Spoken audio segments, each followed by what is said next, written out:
ওকে। ওকে। আসসালামু আলাইকুম, শুভ সন্ধ্যা। সবাই কেমন আছেন?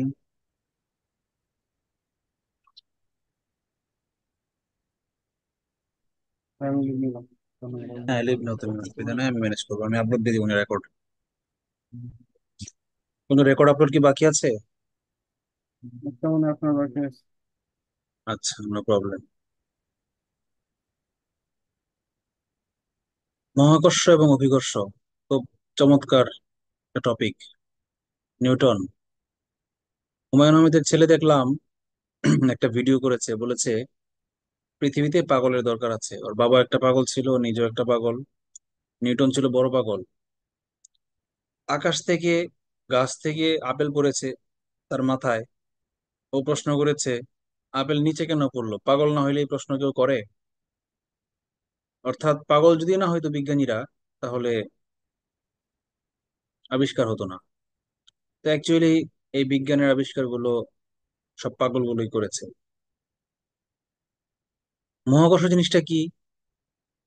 মহাকর্ষ হচ্ছে মহাবিশ্বের যে কোনো দুটি বস্তুর মধ্যে যে আকর্ষণ, তাকে মহাকর্ষ বলে। আপনার দুইটা হাত একে অপরকে আকর্ষণ করছে, আপনি না লড়ালেও আকর্ষণ করছে। আকর্ষণ বলটা খুব ক্ষুদ্র, এজন্য আপনি টের পাচ্ছেন না, বাট আকর্ষণ করছে। দুইটা পরমাণু একে অপরকে আকর্ষণ করছে। একটা সূর্য আর একটা পৃথিবী একে অপরকে আকর্ষণ করছে। করছে বলেই সূর্যের চারদিকে পৃথিবী ঘুরছে। তা না হলে পৃথিবী ছিটকে আজীবন সরল পথে চলতে থাকে। পৃথিবীর সকল বস্তু একে অপরকে আকর্ষণ করে। ঠিক আছে। আর অভিকর্ষ কি? অভিকর্ষ এক প্রকার মহাকর্ষ। সাইন্টিফিক্যালি সূত্রের দিক থেকে অভিকর্ষের সঙ্গে মহাকর্ষের কোনো পার্থক্য নাই। মহাকর্ষের জন্য যে সূত্রগুলো প্রযোজ্য, অভিকর্ষের জন্য ঠিক একই সূত্র একইভাবে প্রযোজ্য। নামটা আলাদা কেন বলা হয়েছে? কারণ পৃথিবী অন্য কোনো বস্তুকে যে আকর্ষণ করে, পৃথিবীর সঙ্গে অন্য কোনো বস্তুর আকর্ষণ, সেটাকে অভিকর্ষ বলা হয়। কেন? কারণ পৃথিবী হচ্ছে আমাদের মাদার আর্থ। মানে আমরা যেই গ্রহে আছি সেই গ্রহটার সাথে অন্য কোনো বস্তুর আকর্ষণকে অভিকর্ষ বলা হয়। আচ্ছা, আমরা একটু ব্যাকগ্রাউন্ড থেকে শুরু করি। তার আগে আমাকে জানতে হবে ভর এবং ওজন কি। গত ক্লাসে বলেছিলাম ভর আর ওজন এক জিনিস না, তাপ এবং তাপমাত্রা এক জিনিস না। আমরা তাপের ক্লাসে সেটা শিখবো। আজকে আমরা শিখবো ভর এবং ওজনের মধ্যে পার্থক্য কি। ভর হচ্ছে, আমরা যখন পদার্থের অবস্থা ক্লাস করেছিলাম, পরমাণুর গঠন, সেখানে বলেছিলাম পদার্থের প্রোটন, নিউট্রন, ইলেকট্রন এগুলোর ভর আছে, তাই না? তাহলে একটা পদার্থের মধ্যে যে কোটি কোটি অণু আছে, তার ভিতরে আছে পরমাণু, তার ভিতরে আছে প্রোটন, ইলেকট্রন, নিউট্রন। এই তিনটার যোগফলকেই একটা পরমাণুর ভর বলা হয়। আর একটা অণুতে যে কয়টা পরমাণু আছে সবগুলোর যোগফলকে সেই অণুটার ভর বলা হয়। আর এক কোটি অণু দিয়ে যদি একটা পদার্থ, একটা টুকরা, একটা ইটের টুকরা গঠিত হয়, তাহলে সেই ইটের টুকরাটার ভর হবে সেই এক কোটি অণুর ভর, পরমাণুর ভর না কিন্তু। পদার্থ পরমাণু দিয়ে গঠিত না, পদার্থ অণু দিয়ে গঠিত। একমাত্র নিষ্ক্রিয় গ্যাসগুলোই পরমাণু দিয়ে গঠিত, কারণ নিষ্ক্রিয় গ্যাসের পরমাণুটাই অণু। নিষ্ক্রিয় গ্যাসগুলা এতটাই নিষ্ক্রিয় যে একটা অণু আর একটা একটা পরমাণু আর একটা পরমাণুকেও আকর্ষণ করে কোনো বন্ধন উৎপন্ন করে না। এই জন্য এক নিষ্ক্রিয় গ্যাসের একটা পরমাণুই একটা অণু গঠন করে। এছাড়া বাকি সকল পদার্থের কমন ভাবে যদি বলি, যে অণুর ভরগুলো যোগ করলেই সেই পদার্থের ভর পাওয়া যায়। তার মানে ভর হচ্ছে একটা পদার্থের নিজস্ব গাঠনিক বৈশিষ্ট্য। ঠিক আছে। এই কোন পদার্থে তার বস্তুর পরিমাণকেই ভর বলে। এই ভরটা ইউনিভার্সাল। পৃথিবীতে থাকলে বস্তুর ভর যত হবে, চাঁদে গেলেও তত হবে, মহাশূন্যে গেলেও তত হবে, সূর্যের কেন্দ্রে চলে গেলেও তত হবে, ব্ল্যাক হোলের ভিতরে গেলেও তত হবে। ভর চিরন্তন, পরিবর্তন নাই। তাপমাত্রা, আর্দ্রতা, কোনো কিছুর কারণে ভর পরিবর্তন হয় না, ভর ভরই। বাট ওজন কি জিনিস? ওজন হচ্ছে কোন বস্তুকে অভিকর্ষ, অর্থাৎ যেখানে রাখা হয়েছে, পৃথিবীর উপরে রাখা হলে সে পৃথিবী তাকে যে বলে আকর্ষণ করে, সে আকর্ষণ বল, বলকে বলা হয় ওজন। ওজন হচ্ছে বল, ওজন হচ্ছে এক প্রকার বল। তাহলে বল আর ভর কি একই জিনিস? না। আমরা জানি বলের একক নিউটন, তার মানে ওজনের এককও নিউটন। আর ভরের একক কেজি। হ্যাঁ, যার ভর বেশি তার ওজনও বেশি, যার ভর কম তার ওজন কম। কেন? তাহলে ভরের সাথে ওজন একটা সম্পর্ক আছে। হ্যাঁ আছে। সেই সম্পর্কটাই হচ্ছে এটা, W equals to M G. W মানে হচ্ছে ওয়েট, মানে ওজন, ওজন ইংরেজি ওয়েট। আর এম হচ্ছে মাস, মাস মানে ভর। দেখেন ডেফিনেশনে আছে মাস এন্ড ওয়েট। মাস হচ্ছে ভর, আর ওয়েট হচ্ছে ওজন। তাহলে ওয়েট সমান সমান মাস ইনটু জি। জি হচ্ছে গ্র্যাভিটি, গ্র্যাভিটেশনাল অ্যাক্সিলারেশন, অভিকর্ষজ ত্বরণ। এটাকে বাংলায় লিখতে নিচে আসে ওজন সমান সমান ভর পূরণ অভিকর্ষজ ত্বরণ। ওজনের একক নিউটন, ভরের একক কেজি, আর অভিকর্ষজ ত্বরণের ওজন মিটার পার সেকেন্ড স্কোয়ার। তাহলে আমরা যদি এই KG into metre per second square কে একসঙ্গে লিখি তাহলে কি আসে? আসে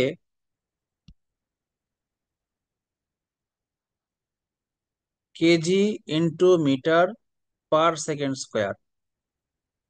এটা হচ্ছে একক। আবার একটু আগে বললাম ওজনের একক নিউটন, কেমনে হইলো? হ্যাঁ, এটাকেই নিউটন বলা হয়। বিজ্ঞানীর নাম অনুসারে ওজনের একক নিউটন।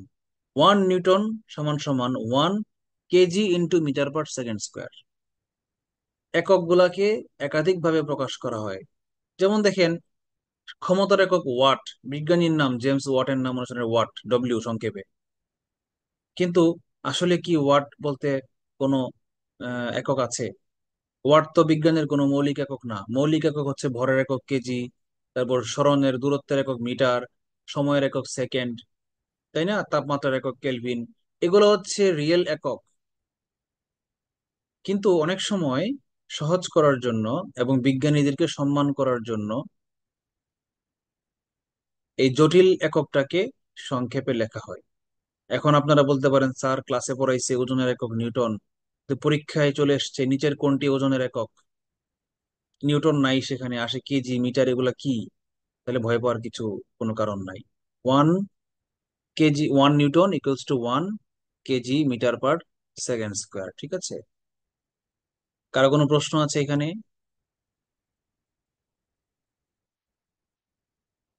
নাই? ওকে, ওজন এবং ভরের পার্থক্যটা কি আমরা বুঝতে পেরেছি? পেরেছি। আচ্ছা, এখন আমি যদি বলি যে স্প্রিং নিক্তি, স্প্রিং নিক্তি তো বুঝেন, একটা বক্সের ভিতরে একটা স্প্রিং থাকে, সেই স্প্রিং এর নিচে একটা হুক থাকে, হুকের মধ্যে একটা পাথর বা বস্তু বাজারের ব্যাগ ঝুলিয়ে দেওয়া হয়। তখন এই স্প্রিংটা যেটার ভর বেশি সেটা নিচে নিচে নামে, নিচে স্প্রিংটাকে নিচে টানিয়ে নামায়। আর স্প্রিং এর সাথে একটা কাটা, পয়েন্টার লাগানো থাকে। সেই কাটাটা ডান পাশে 1 কেজি 2 কেজি 3 কেজি নিচে নামে, যত নিচে নামে তত বেশি কেজি বোঝা যায়। তাহলে আমরা স্প্রিং নিক্তি দিয়ে কেজি মাপি। বিষয়টা একটু কনফিউজিং মনে হচ্ছে কিনা? স্প্রিং নিক্তি দিয়ে মাপা হয় কিভাবে? পদার্থ টানে স্প্রিং কে। টান টান মানে কি? টান মানে এক প্রকার বল। বল। তার মানে অ্যাকচুয়ালি আমরা স্প্রিং নিক্তি দিয়ে ভর মাপি না, স্প্রিং নিক্তি দিয়ে মাপি হচ্ছে আমরা ওজন। কিন্তু এককে প্রকাশ করা হয় ভর। ঘটনাটা কি? কারণ হচ্ছে অ্যাকচুয়ালি আমাদের দৈনন্দিন জীবনে পরিমাপের একক হচ্ছে ভর। আমরা মাছ কিনি 1 কেজি, চাউল কিনি 2 কেজি, কিন্তু ওজন দিয়ে তো আমরা মাপি না। দোকানদারকে গিয়ে যদি বলেন যে ভাই আমাকে 9.8 নিউটন, আমাকে 9.8 নিউটন চাউল দেন, হ্যাঁ, তখন বিজ্ঞানী বলে এই যে পাগল চলে আসছে, নিউটন পাগল চলে আসছে, 9.8 নিউটন চাল কিনে আমার কাছে দেয় মিয়া। তার মানে এই নিউটনকে, পৃথিবীতে কি ভর আর ওজন এক?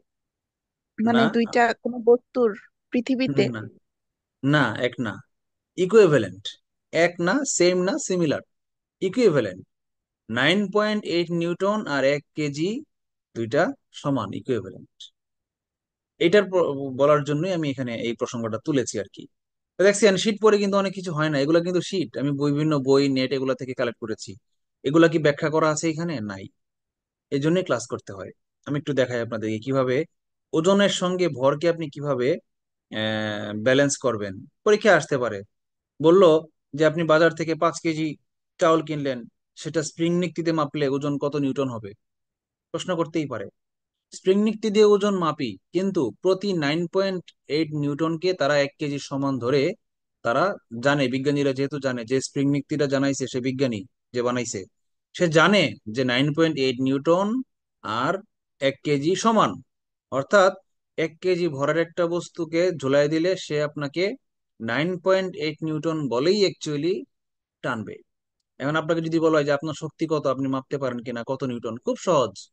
আপনি সর্বোচ্চ কত কেজির পাথর তুলতে পারেন, চাউলের বস্তা কত কেজি তুলতে পারেন, সেটাকে 9.8 দিয়ে গুণ দিলেই পাওয়া যায় আপনার শক্তি কত নিউটন। বুঝতে পেরেছেন না পারেন নাই? এবার দেখিয়েন, আমি একটু লিখি যে অভিকর্ষ ত্বরণের মান, জি এর মান, পৃথিবীতে জি এর মান কত?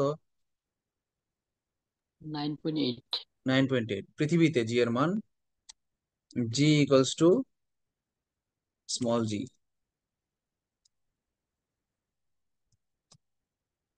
9.8 মিটার পার সেকেন্ড স্কোয়ার।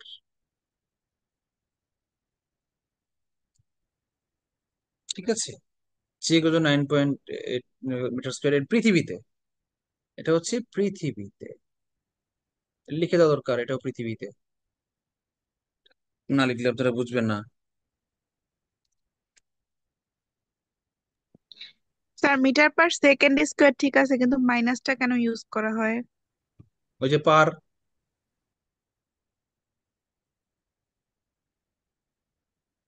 যদি পার না বলতাম তাহলে মিটার সেকেন্ড স্কোয়ার বলতাম, পার বললাম কেন?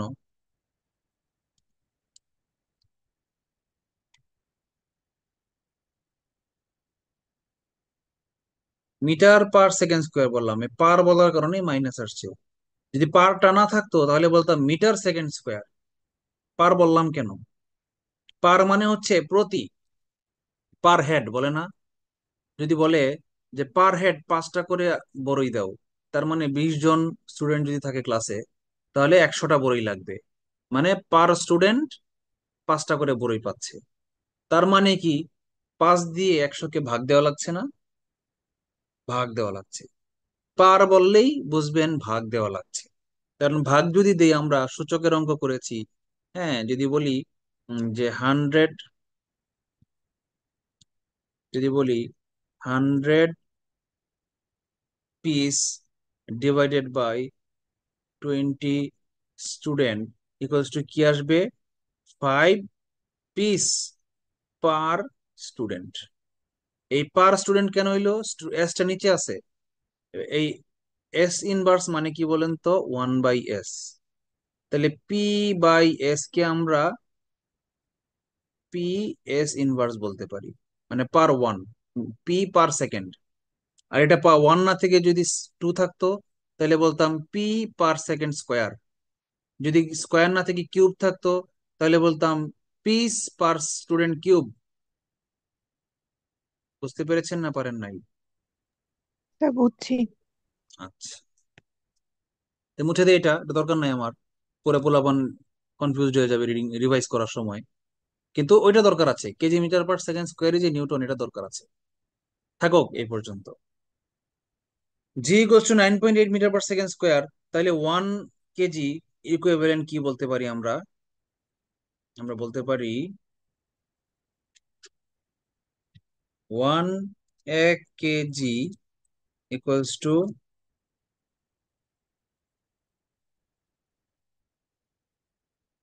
1 ইন্টু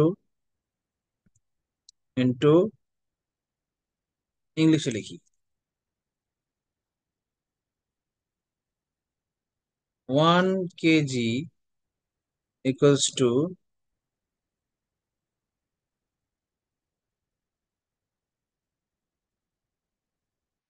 1 কেজি ওয়েট। 1 কেজি সমান ওজন কত হবে? 1 KG into 9.8 metre per second square সমান সমান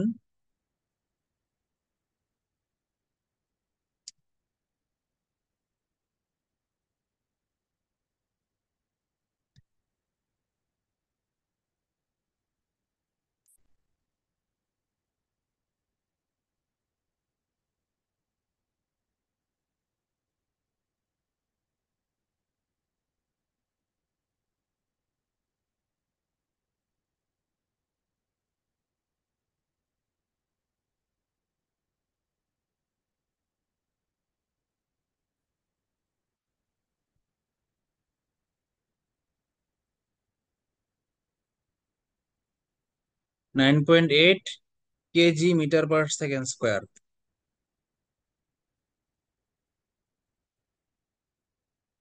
ইকুয়ালস টু 9.8 নিউটন। বলেন বুঝতে পারছেন কিনা? 1 কেজি সমান ওয়েট কত নিউটন? 1 কেজি ওয়েট মানে কি? এই 1 কেজি ইন্টু 9.8। 1 কেজি ইন্টু 9.8 কেন দিলাম? কারণ আমরা জানি ডব্লিউ সমান সমান মাস ইন্টু জি। তাহলে মাস হচ্ছে এই 1 কেজিটা হচ্ছে এম, আর এই 9.8টা হচ্ছে জি। বুঝতে পারছেন না পারেন নাই? স্যার একটা কোশ্চেন আছে। বলেন, প্রশ্ন বলেন। স্যার এখানে 1 কেজি তো স্যার আপনি ওয়েট ধরছেন মানে ডাব্লিউ, ওয়ান না, কেজি তো ভর না। 1 কেজি ভর, 1 কেজি ডব্লিউ না। আচ্ছা, ওয়ান ভর কেজি হচ্ছে হলে ভর, তাহলে ঠিক আছে। 1 কেজি হচ্ছে ভর। আর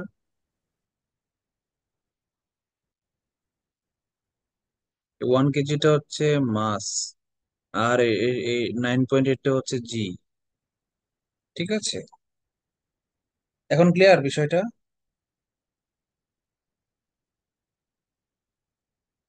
ওকে, জি স্যার। আমরা একটু এমসিকিউ শিখি। ভর এবং ওজনের পার্থক্যটা কি? কোন বস্তুতে পদার্থের মোট পরিমাণকে ভর বলে?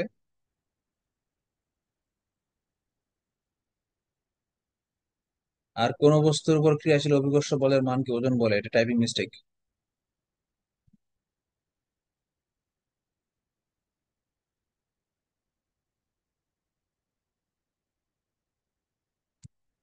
ভর, এটা রিপিট হয়েছে, আগে বলেছিলাম।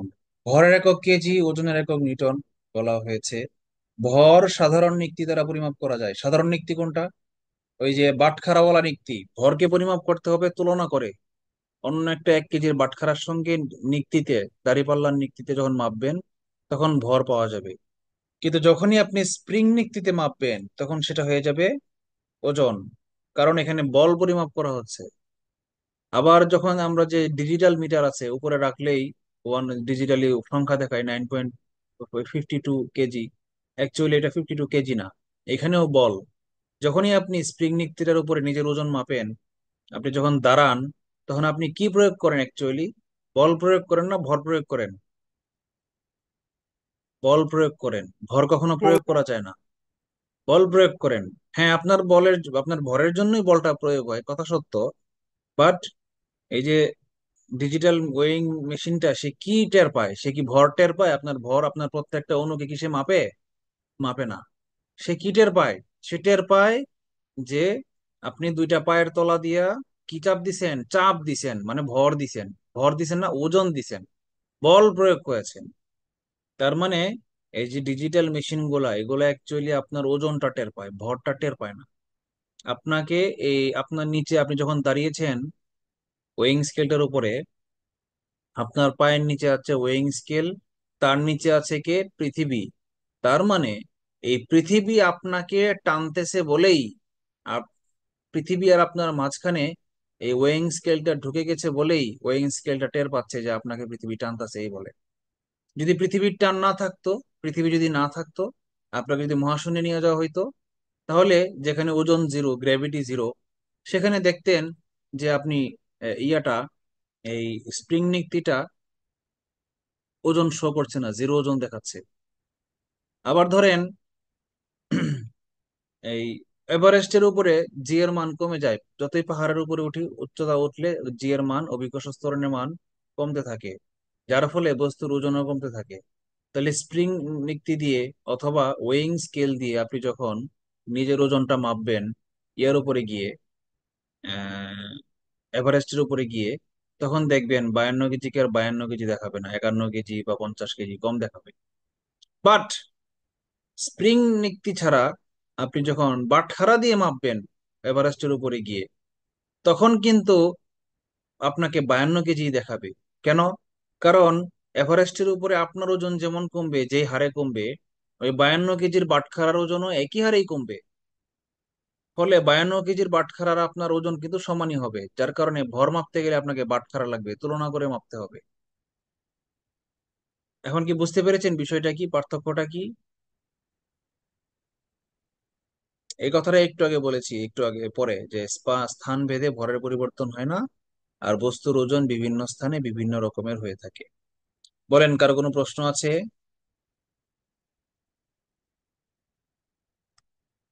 No question.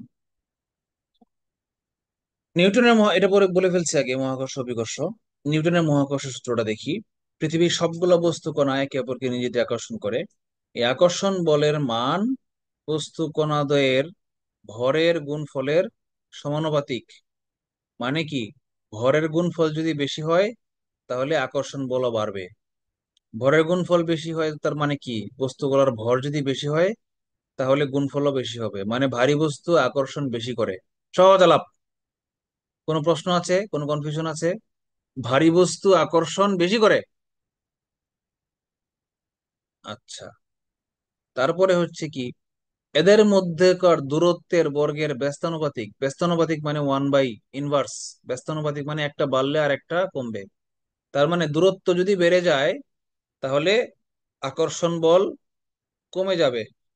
একই ভরের দুইটা বস্তু, দুইটা মার্বেল, আপনি 1 মিটার দূরত্বে রাখলে একে অপরকে যে বলে আকর্ষণ করবে, যদি 3 মিটার দূরত্বে রাখেন তাহলে আকর্ষণ বলের মান কমে যাবে এবং বর্গ আকারে কমে যাবে।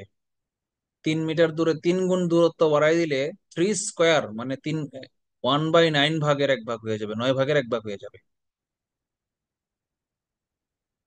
ধরেন দুইটা মার্বেলকে যদি 1 মিটার দূরত্বে রাখলে তারা 90 মিলি নিউটন বা মাইক্রো নিউটন বলে আকর্ষণ করে, তাহলে তাদেরকে যদি আমরা 3 মিটার দূরত্বে নিয়ে যাই তাহলে কত মাইক্রো নিউটন বলে আকর্ষণ করবে? বলেন দেখি। 30। 30 কেন? 3 গুণ দূরত্ব সরিয়েছি। 3 গুণ দূরত্ব সরালে বর্গ ভাগে ভাগ হবে। 3-এর বর্গ কত? 9। 9 স্যার। 9 দিয়ে ভাগ, 90-কে 9 দিয়ে ভাগ দিলে কত হয়? 10 হয়েছে। 10। 10 নিউটন বলে আকর্ষণ করবে। আরেকটা উদাহরণ দেই। মনে করেন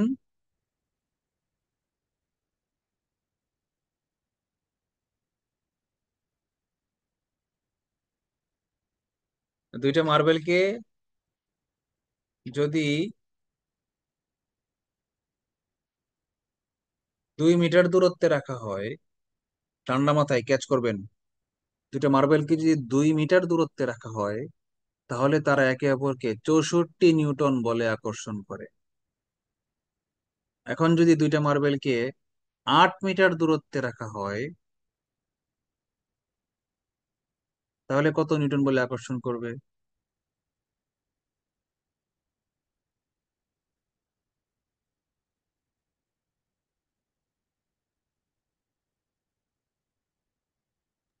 তো 4 হবে স্যার। ইয়েস। দেখেন লিখে দেই। যখন ডিস্টেন্স, এই দূরত্বকে ডি দিয়ে প্রকাশ করা হয়, যখন যখন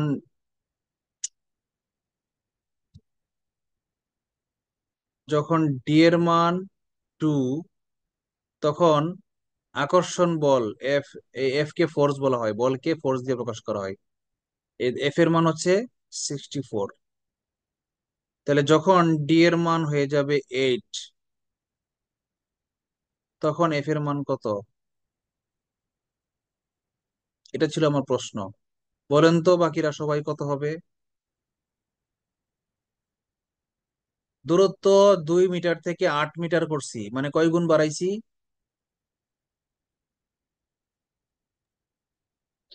4 গুণ। তাইলে আকর্ষণ বল কত ভাগের 1 ভাগ হবে?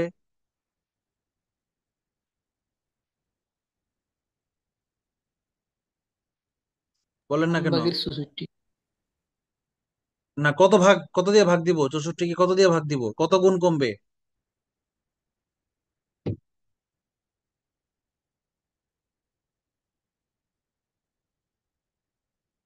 স্যার দূরত্ব 4 গুণ কমবে। কেন 4 গুণ পড়বে? একটু আগেই বললাম 4-এর বর্গ। একটু আগেই যখন একজন বলল যে 90 থেকে 30-এ নামবে, 3 ভাগের 1 ভাগ হবে, আমি বললাম না, 3 ভাগের 1 ভাগ হবে না, 3-এর স্কয়ার হবে। 3 3-কে 9, 90-কে 9 ভাগের 1 ভাগ হবে, 90-কে 9 দিয়ে ভাগ দিলে 10 হয়েছিল। ওইটা ছিল প্রথম উদাহরণ।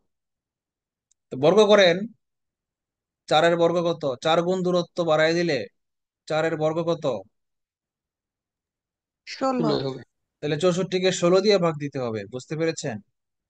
স্যার এটা কি সবগুলোর ক্ষেত্রেই? পৃথিবীর সকল ক্ষেত্রেই।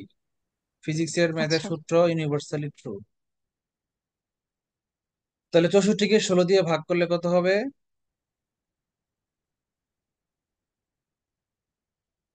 4 6 স্যার। নিউটন। 4 নিউটন হয়ে যাবে। এখন জিনিসটা ক্লিয়ার হয়েছে সবার কাছে?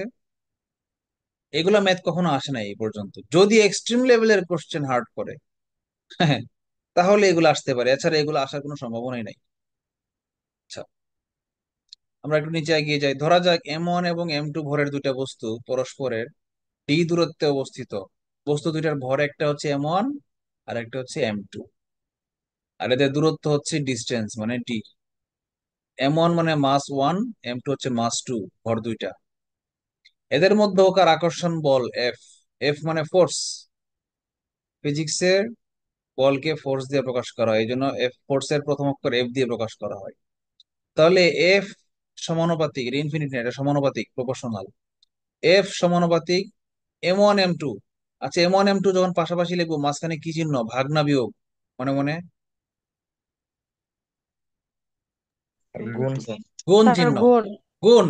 কেন গুণ হইলো? কারণ সূত্রে নিউটন বলে গেছে, ওই দেখেন, বস্তু কণাদ্বয়ের ভরের গুণ ফলের সমানুপাতিক, এই জন্য গুণ ফলের সমানুপাতিক লিখছি।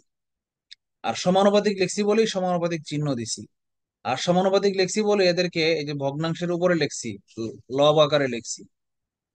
আবার দূরত্বের বর্গের ব্যস্তানুপাতিক বলেছি বলেই ডি এর বর্গের ব্যস্তানুপাতিক, ব্যস্তানুপাতিক বলেই ভগ্নাংশের নিচে লিখেছি, হর আকারে লিখেছি। এইটাই হচ্ছে নিউটনের মহাকর্ষ সূত্র।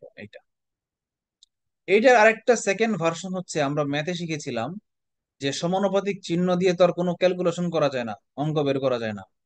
সমানুপাতিক চিহ্ন তুলে দিতে গেলে কি করতে হয়? একটা সমানুপাতিক ধ্রুবক বসাইতে হয়। সেই ধ্রুবকটাই হচ্ছে বড় জি। এই জিটা কিন্তু ওই জি না, এই বড় জিটা কিন্তু ওই ছোট জি, যেটা 9.8 গ্র্যাভিটেশনাল অ্যাক্সেলারেশন, অভিকর্ষ ত্বরণ, সেই জি কিন্তু এই জি না। এই জি এর নাম হচ্ছে সার্বজনীন মহাকর্ষীয় ধ্রুবক। বুঝতে পারছেন? এই দেখেন, এখানে জি একটা সমানুপাতিক ধ্রুবক এবং একে সর্বজনীন মহাকর্ষীয় ধ্রুবক বলে। এর মাত্রা কি মুখস্থ, এমসিকিউ পরীক্ষা চলে আসবে। L³ পার মিটার পার টি স্কোয়ার, এবং এর একক হচ্ছে newton metre square per KG square. মাত্রা কি? মাত্রা সমীকরণকে থার্ড ব্র্যাকেট দিয়ে প্রকাশ করতে হয়, এটাকে মাত্রা সমীকরণ বলা হয়। মানে মাত্রা হচ্ছে কোন বস্তুর দৈর্ঘ্য, ভর এবং সময়, তিনটা মৌলিক একক। লেংথ, এল হচ্ছে লেংথ, মাস এম হচ্ছে মাস, এবং টি হচ্ছে টাইম। ঠিক আছে? দৈর্ঘ্য, ভর এবং সময়, এই তিনটা মৌলিক একক দিয়ে পৃথিবীর সকল একককে প্রকাশ করা যায়। সেটা প্রকাশ করার জন্যই এটা ইউজ করা হয়েছে। তাহলে প্রত্যেকটা, স্যার যেমন ভরের, মাত্রা, বলেন। স্যার মাত্রার ওই যে ml, এখানে থার্ড ব্র্যাকেট হয় না মূলত? এটা যদি এভাবে লিখতে যাই, জি সমান বলে লিখতে যাই, তখন জি এর ওখানে কি হয়, মানে থার্ড ব্র্যাকেটটা হয়, ওটা তো এমনিতেই হ্যাঁ, মানে থাকে। তো হ্যাঁ, হ্যাঁ, হ্যাঁ। মানে যদি বলে জি এর মাত্রা কোনটি, সার্বজনীন মহাকর্ষীয় ধ্রুবকের মাত্রা সমীকরণ কোনটা, আপনারা তখন এটা দিবেন। প্রত্যেকটা জিনিসেরই মাত্রা আছে, বলের মাত্রা আছে, ওজনের মাত্রা আছে, ত্বরণের মাত্রা আছে, ভরের মাত্রা আছে, বেগের মাত্রা আছে। পৃথিবীর সকল এককের মাত্রা সমীকরণ আছে। জি এর মান মুখস্থ, 6.673 into 10⁻11 newton metre square per KG square. Newton metre square per KG square, এটাকে কেউ NM² কেজি ইনভার্স টু এভাবে লিখবেন না, কেউ বলবেন না। সবাই বলবেন newton metre square per KG square. তাহলে আপনাদের হৃদয়ঙ্গম হবে, অন্তরে গেঁথে থাকবে, নিউটনটা কি, কেজিটা কি, মিটারটা কি। ফিজিক্সিস্টদের মতোই বলতে হবে। আপনারা যারা এইচএসসি তে ফিজিক্স পড়েন নাই, তাদের জন্য এগুলো ভাবা একটু কঠিন হয়ে যাচ্ছে, হতে পারে। না, এসএসসি তে ছিল তো এটা, এটা কিন্তু এসএসসি তে ছিল। কিন্তু আপনারা ফিজিক্সের আপনাদের 9-10 এর টিচার গুলা ভালো ছিল না স্কুল লেভেলে, গ্রামের স্কুলে, এই জন্য ওরা NM স্কোয়ার কেজি -2 এগুলাই বলতো। অথবা সে হয়তো newton metre square per KG square বলতো, তার স্টুডেন্টরা যে NM স্কোয়ার কেজি -2 বলতেছে এটা সে খেয়াল করে নাই। সবাইকে শিখাইতে সে খেয়াল করে নাই। আপনারা সবাই অভ্যাস চেঞ্জ করে ফেলেন। -2 দেখলেই পার স্কোয়ার বলবেন, পার কেজি স্কোয়ার। -3 দেখলেই পার কেজি কিউব বলবেন। কেউ একজন বলেন তো, আপুদের মধ্যে কেউ একজন বলেন, রিয়া বলেন, newton metre square per KG square বলেন তো।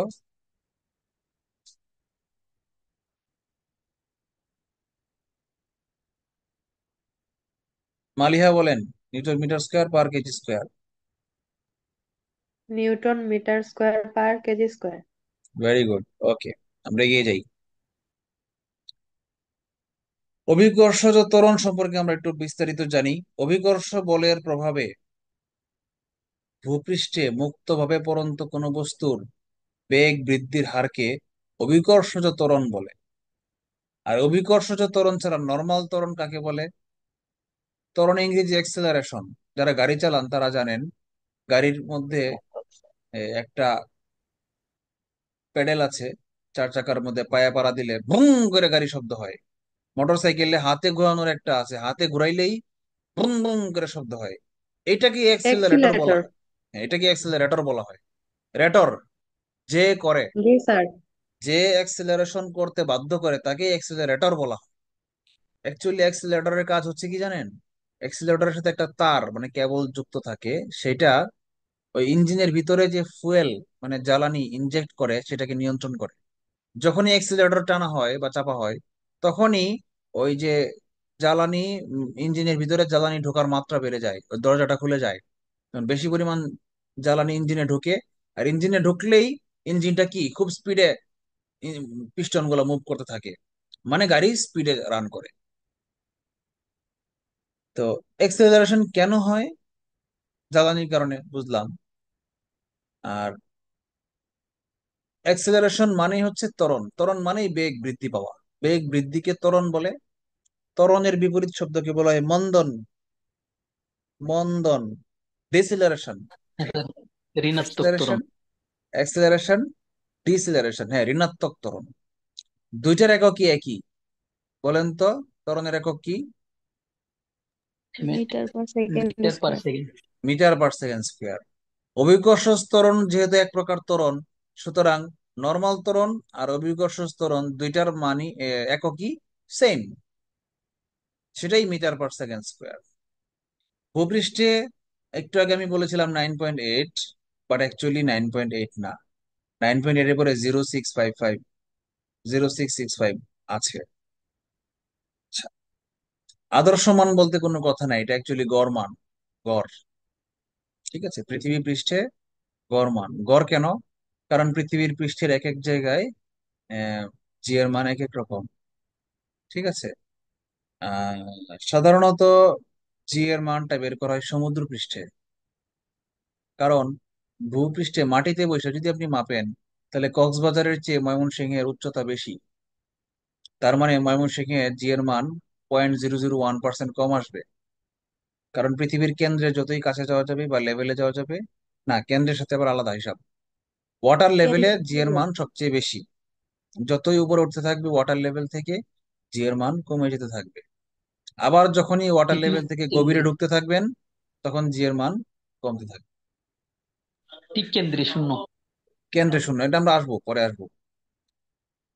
তো এখন প্রশ্ন হচ্ছে, ওয়াটার লেভেলে যদি স্ট্যান্ডার্ড হয়েই থাকে, তাহলে গড় বের করার দরকার কি?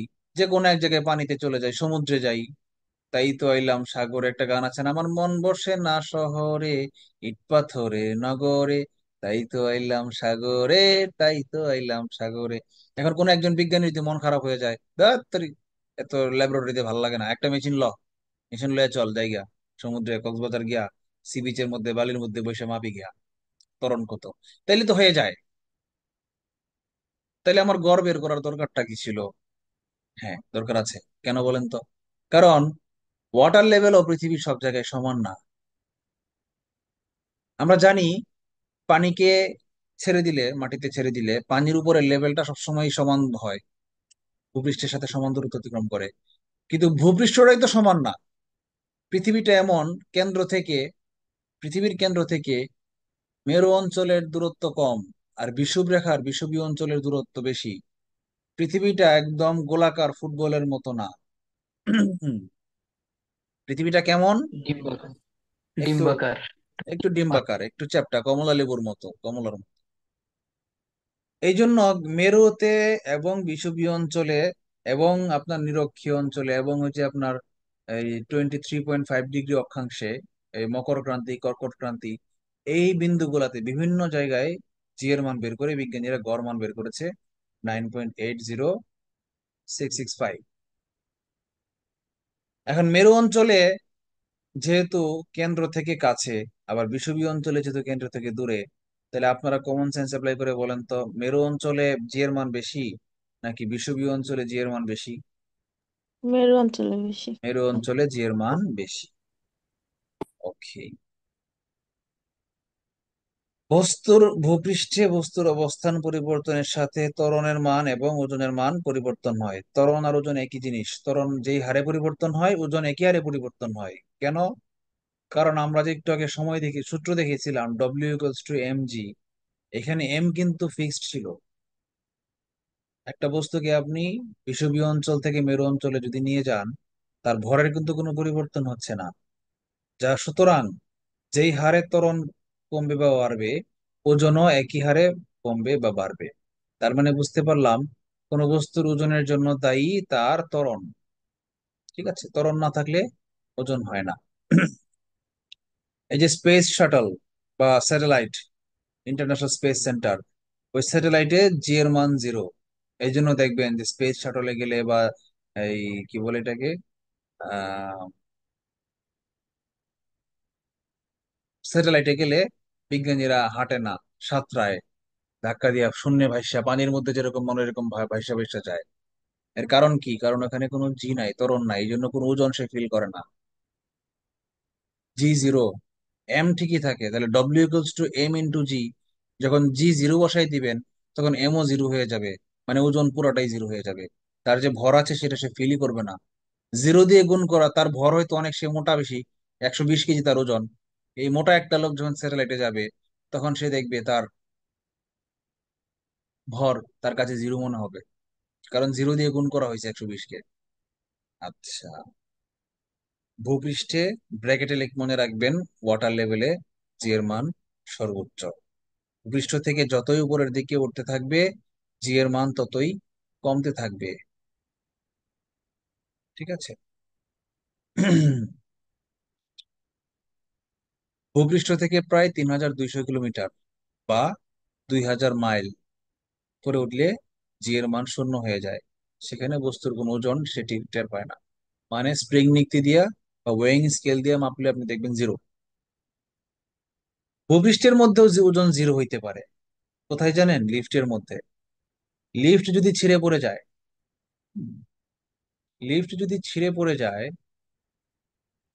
আপনিও পড়তেছেন নিচের দিকে, আর লিফটের পুরো বডিটাও পড়তেছে নিচের দিকে, আর আপনি যে লিফটের উপরে দাঁড়াইছিলেন ওয়েইং স্কেলের উপরে, সেই ওয়েইং স্কেলটাও পড়তেছে নিচের দিকে সমান সমান বেগে। যার ফলে কেউ কাউকে বল প্রয়োগ করছেন না, শূন্যে ভাসতেছেন মনে হবে, লিফটের মধ্যে আপনি ভাসতেছেন মনে হবে। আপনার পায়ের নিচে দেখবেন ওয়েইং স্কেল তখন 0 দেখাবে, মানে আপনি কোনো বল প্রয়োগ করছেন না। লিফটের ভিতরে আহ আপেক্ষিকভাবে জি 0 দেখায়, কারণ আপনাকে ভূপৃষ্ঠ জি ত্বরণে টানতেছিল ঠিকই, বাট আপনি তো জি ত্বরণের নিচে নেমেও যাচ্ছেন। মনে করেন একটা গুলি সেকেন্ডে 500 মিটার বেগে আপনার বডিতে আঘাত করলো, ঠিক ওই মুহূর্তে যদি আপনিও, আপনাকে একটা স্প্রিং দিয়ে পিছন দিকে 500 সেকেন্ডে 500 মিটার বেগে পিছন দিকে টানা হয়, তাহলে গুলিটা কি আপনার বডির ভিতরে ঢুকবে? ঢুকবে না। কারণ গুলিও যাচ্ছে আপনাকে ধরার জন্য, আপনিও দৌড়াচ্ছেন। কথা বুঝছেন না বুঝেন নাই? অনেকটা এরকমই আর কি। ভূপৃষ্ঠ থেকে যতই ভূকেন্দ্রের দিকে যাওয়া যাবে, ততই জি এর মান কমতে থাকবে, এবং ভূপৃষ্ঠের কেন্দ্রে এর মান শূন্য হয়ে যাবে, জি এর মান 0। অর্থাৎ ভূপৃষ্ঠে যদি কোনো বস্তুকে রেখে দেওয়া হয়, স্প্রিং নীতি দিয়ে টানবেই না, কোনো টানবেই না, সে দেখবেন 0 হয়ে আছে। কেন্দ্রে জি এর মান কেন কমবে? কেউ কি আইডিয়া দিতে পারেন? আমরা বলেছি ভূপৃষ্ঠে জি এর মান সর্বোচ্চ, মানে পৃথিবীর উপর যেখানে মাটিতে আমরা দাঁড়িয়ে আছি। দূরে সরে গেলে, কেন্দ্র থেকে দূরে সরে গেলে ওজন কমতে থাকবে, কারণ আকর্ষণ বল নিউটনের মহাকর্ষ সূত্র অনুযায়ী দূরে চলে গেলে আকর্ষণ বল কমতে থাকবে, এই জন্য জি এর মানও কমতে থাকবে। কিন্তু কেন্দ্রের দিকে কাছে আসতে থাকলে তো আকর্ষণ বলের মান বাড়তে থাকবে।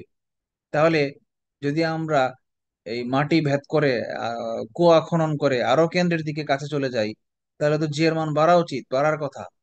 কেন বাড়লো না? এবং কেন কেন্দ্রের মধ্যে চলে গেলে তো সর্বোচ্চ জি হওয়ার কথা, ইনফিনিটি হওয়ার কথা, জি এর মান এত বেশি হওয়ার কথা, জিরো কেন হয়ে যাচ্ছে? কি লজিকে? কেউ কি, কারো কি মাথায় ধরে? আইডিয়া দিতে পারেন?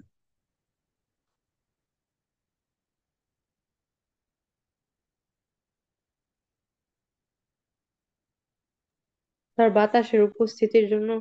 না, বাতাস নাই মনে করেন, বাতাসের কোনো ফ্যাক্টর নেই। একটা কুয়া খনন করেছি, খনন করে এটার কেন্দ্রে একটা আপেল রেখে দিয়েছি। এই আপেলটাকে অ্যাকচুয়ালি, এই জিটা তৈরি হয় কেন? প্রত্যেকটা কণা, পৃথিবীর প্রত্যেকটা কণা আকর্ষণ করে এই জন্য, তাই তো? কারণ কেন্দ্রে যখন রেখে দিবেন তখন তাকে চতুর্দিক থেকে আকর্ষণ করছে সমানভাবে। তাহলে সে কোন দিকে ফিল করবে? ফিল করবে না তো, জিরো ফিল করবে। আপনাকে যদি চারদিকে চারটা দড়ি দিয়ে সমান বলে চারদিকে টানে, আপনি কি লড়বেন? লড়বেন না, ব্যালেন্স হয়ে যাবে, জিরো হয়ে যাবে। অর্থাৎ কেন্দ্রে নিয়ে গেলে সেটাকে চারদিকে সমান বলে আকর্ষণ করবে, এই জন্য সে কিছু টের পাবে না। ক্লিয়ার? Any question? জি স্যার। No question. ওকে।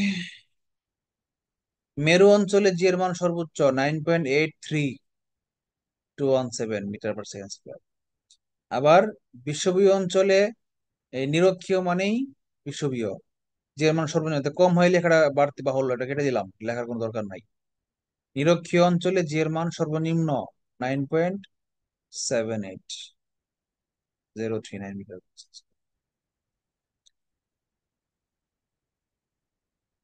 চন্দ্রপৃষ্ঠে জি এর মান পৃথিবীর 6 ভাগের 1 ভাগ। তাই পৃথিবীতে কোনো বস্তুর ওজন 30 হইলে চাঁদে সেটাকে 6 দিয়ে ভাগ দিতে হবে, মানে 30/5 নিউটন হবে। আমি তো টেক্সটাইল ইঞ্জিনিয়ার, আমরা কিন্তু প্রোগ্রামিং শিখি নাই, কম্পিউটার ইঞ্জিনিয়ার না। বাট আমাদেরকে সি প্রোগ্রামিং একবার ছিল, ক্লাস অনার্সের ফার্স্ট ইয়ারে আমাদেরকে শিখতে হয়েছে। তো সি সি প্রোগ্রামিং এ আমাদেরকে পরীক্ষার দিন একটা অ্যাসাইনমেন্ট দিয়েছে, বলেছে এমন একটা প্রোগ্রাম লেখো যেখানে ইনপুট হিসেবে তুমি পৃথিবীতে তোমার ওজন লিখলে আউটপুটে দেখাবে চন্দ্রপৃষ্ঠে তোমার ওজন। ক্লু দিয়ে দিছে, ব্র্যাকেট লিখেছে ক্লু, চন্দ্রপৃষ্ঠে জি এর মান পৃথিবীর 6 ভাগের 1 ভাগ। এই প্রোগ্রামটা লিখতে হয়েছে, মানে এমন একটা প্রোগ্রাম লিখতে হয়েছে যেটাতে ইনপুট 30 40 50 দেওয়ার মাত্রই সে ব্যাকগ্রাউন্ডে কম্পিউটার কি করবে, ওই প্রোগ্রামটা কি করবে, ক্যালকুলেট করবে, সেটাকে 6 দিয়ে ভাগ দিবে। মানে যখনই আমি 60 লিখছি তখনই সেটা 10 দেখাইছে। এবং এটা আমি সবার আগে পেরেছিলাম, ফার্স্ট হয়েছিলাম, এবং প্রোগ্রামিং এ প্লাস পেয়েছিলাম। ফার্স্ট সেমিস্টারে প্রোগ্রামিং, ইংলিশ এবং ম্যাথমেটিক্স, এই তিনটা সাবজেক্ট ছিল, মানে নন মেজর সাবজেক্ট ছিল, এক্সট্রা নন ডিপার্টমেন্টাল সাবজেক্ট ছিল। সেই তিনোটাতে আমি এ প্লাস পেয়েছিলাম। আমার কাছে ডিপার্টমেন্টাল সাবজেক্টের চেয়ে এই নন ডিপার্টমেন্টাল সাবজেক্টগুলো কেন জানি বেশি মজা লাগতো, এবং এগুলোই রিয়েল সায়েন্স মনে হইতো, রিয়েল ফিজিক্স মনে হইতো। আর আমাদের যে ডিপার্টমেন্টাল এক্সাম, যে তুলা কেমনে বানাই, কটন, কটনের ভিতরে কি কেমিক্যাল থাকে, উল, মানে আমরা উল ফাইবার নিয়ে পড়ালেখা করছি, উল ফেব্রিকের ফাইবারের ভিতরে কি থাকে, নাইলন ফাইবারের ভিতরে কি থাকে, এগুলো না আমার কাছে খুব সস্তা জিনিস মনে হইতো, খুব সহজ জিনিস মনে হইতো, তো পড়তে মজা লাগতো না আমার। বুঝছেন, আসল জিনিসই পড়তে মজা লাগতো না, এগুলো কি পড়া লাগে ভাই? কিন্তু পড়তে তো লাগে। টেক্সটাইল ইঞ্জিনিয়ার হইবা, আর কটন কি দিয়া তৈরি, কটনের ভিতরে কি সেলুলোজ থাকে নাকি স্টার্চ থাকে না কার্বোহাইড্রেট থাকে না প্রোটিন থাকে, তুমি জানতে হবে না? এটা জানতে হবে। কিন্তু আমার মজা লাগতো না, আমার কঠিন জিনিস বেশি মজা লাগতো। ম্যাথ ছিল দুনিয়ার কঠিন ভাই, মানে আমরা যে কি যে প্যারা দিছে আমাদেরকে এই ম্যাথে, কল্পনা করতে পারবেন না যারা ম্যাথ নিয়ে এই যে রহিম উদ্দিন বলতে পারবা। আমি কয়েকটা বলি, এখনো মনে আছে আমার অয়েলার্স থিওরেম, লা হসপিটালস ল, ডি ময়েভার্স থিওরেম, এইগুলো আমাদের স্যার পড়াইছে। ফোর্থ বুঝছো? ইয়ারের ভাইবা তো ওয়েলার্স থিওরেম জিজ্ঞাসিল আমার। ওয়েলার্স থিওরেম যেখানে তোমরা অনার্স এর ফোর্থ ইয়ারে পড়ো, আমরা না, এগুলা ফার্স্ট ফার্স্ট ইয়ারে ইয়ারে ছিল স্যার, আমাদের এটা শিখেছি। ফার্স্ট ইয়ার থেকে ফার্স্ট ছিল। ইয়ারে পড়ছি স্যার আমরা। ও ফার্স্ট ইয়ারে ছিল। এটা আচ্ছা, আরেকটা গিয়েছিল আবার। এই কঠিন কঠিন ম্যাথ আমাদের, ম্যাট্রিক্স 4 পৃষ্ঠার এক ম্যাট্রিক্স, মিজাজটা এমন খারাপ হইতো। তারপরে এত আপার লেভেলের ক্যালকুলেশন ক্যালকুলাস আমাদের দিত, বাংলাদেশের বইই পাওয়া যায় না। পরে ইন্ডিয়ান এক রাইটারের কি যেন নাম বইটা, ইন্ডিয়ান একজন রাইটার হিন্দু করে, কি গুপ্ত দাস, সে ক্যালকুলাসের জন্য সবচেয়ে বেশি ইউজ হয়েছে, ইন্ডিয়ান একজন রাইটারের। তিতাস পাবলিকেশনের একজন রাইটার ডক্টর। হুম, ওই বই আমাদের কিনতে হয়েছিল। পরে শালার ম্যাথের ম্যাডাম যে আমাদের প্যারাটা দিছিল, এখনো মনে পড়ে, হুমায়রা ম্যাডাম। আর আমরা যে ম্যাডামের প্যারাটা দিতাম, ক্লাসের শেষে আমি আর অলি ছিল একটা ছেলে বরিশালের। স্যার এই বইটা কি গুপ্তা এন্ড গুপ্তা? হ্যাঁ হ্যাঁ হ্যাঁ, Kiyan Gupta. S M Gupta. Maybe. এই মামা। আচ্ছা, আমরা একটু এগিয়ে যাই। পরন্ত বস্তুর সূত্র, কোন বস্তুকে ছাদের উপর দিয়ে, ওই যে কে জানি বলছিল যে ওনাকে পদ্মা সেতুর উপর দিয়ে টুপ করে ফেলে দেওয়া দরকার। আমার খুব আভা হাস্যকর। ইউনুসকে বলছিল মনে হয় স্যার। আপা হাসু ইউনুস, আপা। ইউনুসকে বলছিল নাকি আহ, জি স্যার, ইউনুসকে বলছিল। স্যার ইউনুসকে বলছিল নাকি আপা। খালেদা জিয়াকে বলছিল? না না স্যার, হ্যাঁ, ইউনুসকে বলছিল। ইউনুসকে বলছিল। ইউনুসকে উনি নাকি বলছিল? তারা পদ্মা দুইজনকে সেতুর ওই যে বলছিল। টাকা দিতে বাধা দিছে, এর জন্য বলছে যে এখন ওনাকে এখানে এনে পদ্মা সেতুর উপর থেকে টুপ করে ফেলে দে। স্যার কি সবচেয়ে হাসি! সবচেয়ে ইন্টারেস্টিং ছিল স্যার 2 দিন আগেই, মানে 5 তারিখ পতনের আগে 3 তারিখ ওনার গিয়াতে মানে 666 কোটি টাকা কি গিয়ে আসছে, গিয়া দেনে বেট না নাই কি দেনে এরকম একটা রায় হয়েছিল। কি ভাগ্য স্যার 2 দিন পরে দেখি উনি প্রধান উপদেষ্টা আচ্ছা, ইউনূসের সেটাই। বিরুদ্ধে। হ্যাঁ, এটাই তো আসলে, মানে সিংহাসন কখনো চিরস্থায়ী না, মানুষ যে কেন এগুলো ভুলে যায়। হ্যাঁ, যাই হোক, আমরা অন্যদিকে না যাই। কোনো বস্তুকে যখন বিনা বাধায় ছেড়ে দেওয়া হয়, কোনো থ্রো করে না, মানে আপনি ঢিল দিয়ে ছাড়া যাবে না, টুপ করেই ছাড়তে হবে, এই কথাটা কিন্তু একদম ফিজিক্সের আলাপ। পরন্ত বস্তু বলতে বোঝানো যাচ্ছে যে বিনা বাধায়, এবং এটাকে থ্রো করা যাবে না, উপর দিকেও ঢিল দেওয়া যাবে না, নিচের দিকেও ঢিল দেওয়া যাবে না, ডানে বামে কিচ্ছু করা যাবে না, একদম আস্তে করে টুপ করে ছেড়ে দিতে হবে, যেন নিচের দিকে বিনা বাধায় মুক্তভাবে পড়তে পারে। এইটাকে পরন্ত বস্তু সূত্র বলা হয়। এই দেখেন নিচে লেখা আছে, এই যে বিনা বাধায় পড়ন্ত বস্তু, দেখছেন বিনা বাধায় কথাটা, বিনা বাধায় কথাটা কিন্তু খুব ইম্পর্টেন্ট এই পড়ন্ত বস্তু সূত্রের ক্ষেত্রে। এই বিনা বাধার মিনিংটাই হচ্ছে টুপ করে ছেড়ে দেওয়া। ঠিক আছে? যখন ছেড়ে দিবেন, তখন কি কি হবে, কি কি ঘটবে? বস্তুটা ধরে নিতে হবে কিছু কন্ডিশন, মানে বস্তুটা পড়ার সময় স্থির অবস্থান থেকে পড়বে, এর কোনো আদি বেগ নাই, উপর নিচে ডানে বামে কোনো বেগ থাকবে না।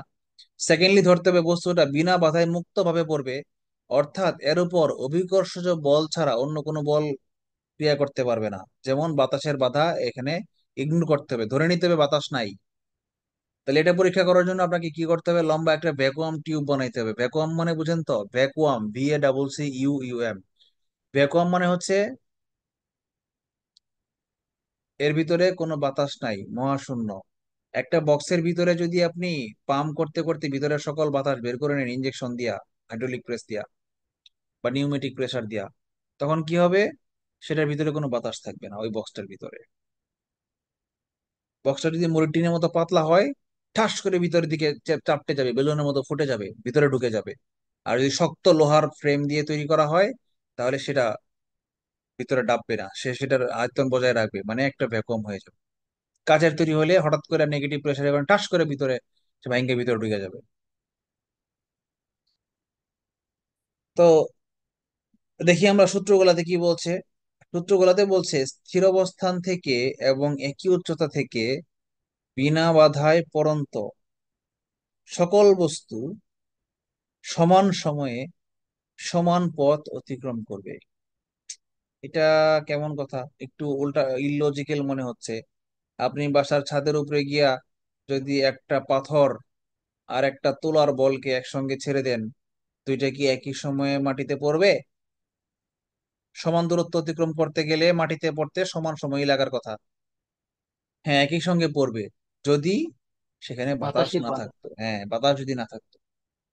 আচ্ছা, তার মানে এই পরীক্ষাটা যদি আপনি আহ ভ্যাকুয়ামে করতেন তাহলে দেখবেন যে গিনিও পালক পরীক্ষা আছে, একজন বিজ্ঞানী গ্যালিলিও, তিনি পিসার হেলানো টাওয়ার আছে, একটা একটা টাওয়ার আছে পিসার শহরে, গোল আকার হেলানো একটা টাওয়ার আছে, এখনো আছে ইতালির পিসা শহরে, বাঁকানো একটা টাওয়ার। সেই টাওয়ারে বাতাসে এমন একটা ফিজিক্সের মুভমেন্ট আছে যে এখানে বাতাস হালকা সাময়িক ভাবের জন্য একটা ভ্যাকুয়াম তৈরি হয় বাতাসের ঘূর্ণনের কারণে। যদিও এটা পারফেক্ট ভ্যাকুয়াম না, সাময়িকভাবে একটা নেগেটিভ প্রেসার ক্রিয়েট হয়। তো ওইখানে উনি দেখছে যে এই গিনি ও পালক পরীক্ষা করছে, মানে গিনি হচ্ছে গিনি সোনা, মানে গোল্ড দিয়ে উনি পরীক্ষাটা করছে। আর পালক মানে মুরগির পালককে ছেড়ে দিছে, দেখছে দুইটা প্রায় কাছাকাছি সময়ে পড়ে। তখন ওনার মাথায় আসছে কিরে, বাতাসের বাধা না থাকলে তো দুইটা একই সময়ে পড়তো। পরে উনি আরো আপার লেভেলের ভ্যাকুয়ামের ভিতরে পড়ছে, অরিজিনাল ভ্যাকুয়ামে করে দেখছে সমান সময়ে সমান টুপ করে পড়ে গেছে পালকটা। আচ্ছা, দ্বিতীয় সূত্র হচ্ছে মুখস্থ করবেন, স্থির অবস্থান থেকে বিনা বাধায় পড়ন্ত বস্তুর নির্দিষ্ট সময়ে প্রাপ্ত বেগ ওই সময়ের সমানুপাতিক। বেগকে বলা হয় ইংলিশে ভেলোসিটি, সংক্ষেপে ভি, আর সময় হচ্ছে টাইম। তার মানে velocity is proportional to time. সময় যত বাড়বে বেগ তত বাড়বে। আচ্ছা, এখন চিন্তা করেন তো, একতলার উপর থেকে লাফ দিলে মানুষ মরে না, কিন্তু 10 তলার উপর থেকে লাফ দিলে মানুষ মরে যায় কেন? কারণ 10 তলার উপর থেকে পড়লে অনেক সময় লাগে, যত বেশি সময় যায় তার বেগ তত বেড়ে যায়, এই কারণেই। ঠিক আছে, ভি সমানুপাতিক টি। তারপরে বলছে স্থির অবস্থান থেকে বিনা বাধায় পড়ন্ত বস্তু নির্দিষ্ট সময়ে যে দূরত্ব অতিক্রম করে তা ওই সময়ের বর্গের সমানুপাতিক, মানে এইচ সমানুপাতিক টি এর স্কয়ার। কেন বর্গের সমানুপাতিক? কারণ প্রতি সেকেন্ডে দেখেন বেগ যে অর্জন করতেছে, প্রতি সেকেন্ডে যে বেগটা বাড়তেছে, বেগ অর্জন করতেছে, আগের সময়ের বেগটা কিন্তু এখন আর মাপা হচ্ছে না। ঠিক এই মুহূর্তে ধরেন 10 তলার ছাদ থেকে ছেড়ে দেওয়া হয়েছে, অষ্টম তলায় এসে একবার বেগ মাপা হইলো, পঞ্চম তলায় এসে আরেকবার বেগ মাপা হইলো। তাহলে দুইটা বেগ কিন্তু আলাদা। পঞ্চম তলার বেগের সাথে অষ্টম তলার বেগের কিন্তু সম্পর্ক নাই। অষ্টম তলায় যখন বেগ মাপতেছি তখন পঞ্চম তলায় বেগ কত চলে সেটা আর ধরতেছি না, এই জন্য সমানুপাতিক হারে বাড়ছে। কিন্তু দূরত্ব যখন মাপবেন তখন কিন্তু পঞ্চম তলার দূরত্বটা আর অষ্টম তলার দূরত্বটা একসঙ্গে রয়ে যাবে। অর্থাৎ ধরেন 1 সেকেন্ড পরে মাপছেন আপনি, পাথরটা 10 তলা থেকে 8 তলায় আসছে, দুইটা তলা আসছে। আবার আরো 1 সেকেন্ড পরে আপনি দেখলেন যে 8 তলা থেকে আরো 5 তলায় চলে আসছে। এই 5 তলায় যখন আপনি মাপবেন তখন কিন্তু 8 তলা থেকে 5 তলা এই দূরত্বটা মাপেন নাই। পঞ্চম তলায় যখন আপনি মাপবেন দূরত্বটা, তখন কিন্তু টপ ফ্লোর থেকে একদম 10 তলার ছাদ থেকে অতিক্রান্ত দূরত্বটাই আপনি পুরাটাই মাপবেন। এই জন্য এই দূরত্বের মানটা সময়ের সাথে সাথে বর্গ হারে বাড়বে, বেশি হারে বাড়বে, অনেক বেশি হারে। এই কথাগুলো কেন বললাম? মনে রাখার জন্য। আপনার পরীক্ষা হলে মনে হতে পারে যে ভি সমানুপাতিক টি নাকি এইচ সমানুপাতিক টি, ভি সমানুপাতিক টি স্কোয়ার, উল্টা ভাবতে পারেন কেউ। তখন মনে করবেন স্যারে বলছিল যে বেগ যখন মাপি তখন আগের তলার বেগটা ধরা দরকার নাই, কিন্তু দূরত্ব যখন মাপি তখন আগের তলারটা সহ দূরত্ব মাপি, এই জন্য দূরত্বের ক্ষেত্রে বেশি বেশি দূরত্ব অতিক্রম করে, মানে এই টি, টি এর উপর একটা স্কোয়ার চলে আসে। ক্লু মনে রাখার জন্য। পরীক্ষা এভাবে আসতে পারে, নিউটনের গ্যালিলিওর পড়ন্ত বস্তুর দ্বিতীয় সূত্রের সামারি কোনটা? বলতে পারে এইচ সমানুপাতিক টি স্কোয়ার, বলতে পারে ভি সমানুপাতিক টি স্কোয়ার, বলতে পারে এইচ সমানুপাতিক টি, বলতে পারে ভি সমানুপাতিক টি, ভি সমানুপাতিক 1/t, অনেক কিছু বলে দিতে পারে। তো আপনারা সামারি শিখে রাখেন যে দ্বিতীয় সূত্রটা হচ্ছে ভি সমানুপাতিক টি, আর তৃতীয় সূত্রটা হচ্ছে এইচ সমানুপাতিক টি। আবার এভাবে আসতে পারে যে নিউটনের গতির সূত্র তৃতীয় সূত্রটি কি সম্পর্কিত? তখন আপনাকে বলতে হবে দূরত্ব ও সময় সম্পর্কিত। দ্বিতীয় সূত্রটি কি সম্পর্কিত? বলতে হবে বেগ এবং সময় সম্পর্কিত। প্রথম সূত্রটা কি সমানুপাত সম্পর্কিত? বলতে হবে সময় এবং অতিক্রান্ত দূরত্ব সম্পর্কিত। ওকে, আচ্ছা, এবার আমরা সরল দোলক শিখব।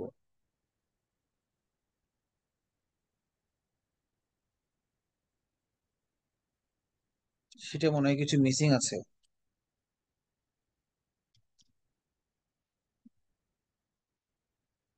সরল দোলকের সূত্র বল। সরল দোলকটা কি?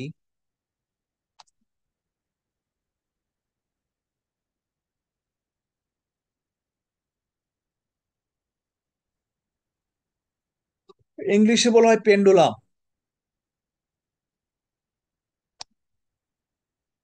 পেন্ডুলাম অর্থ হচ্ছে সরল দোলক। এই দেয়াল জিনিসটার ঘড়ির কি মধ্যে যে কাজ থাকে, কি? হ্যাঁ বলেন ইভা। দেয়াল ঘড়ির মধ্যে যে থাকে। হ্যাঁ, দেয়াল ঘড়ির মধ্যে, দেয়াল ঘড়ির মধ্যে যে ঝুলানো একটা জিনিস ডানে বামে যায় ডং ডং শব্দ করে, ওই যে বড় দামি ঘড়িগুলা রাজার রাজকীয় ঘরে যে থাকে, ওইটাই একটা সরল দোলক। সরল দোলক মানে হচ্ছে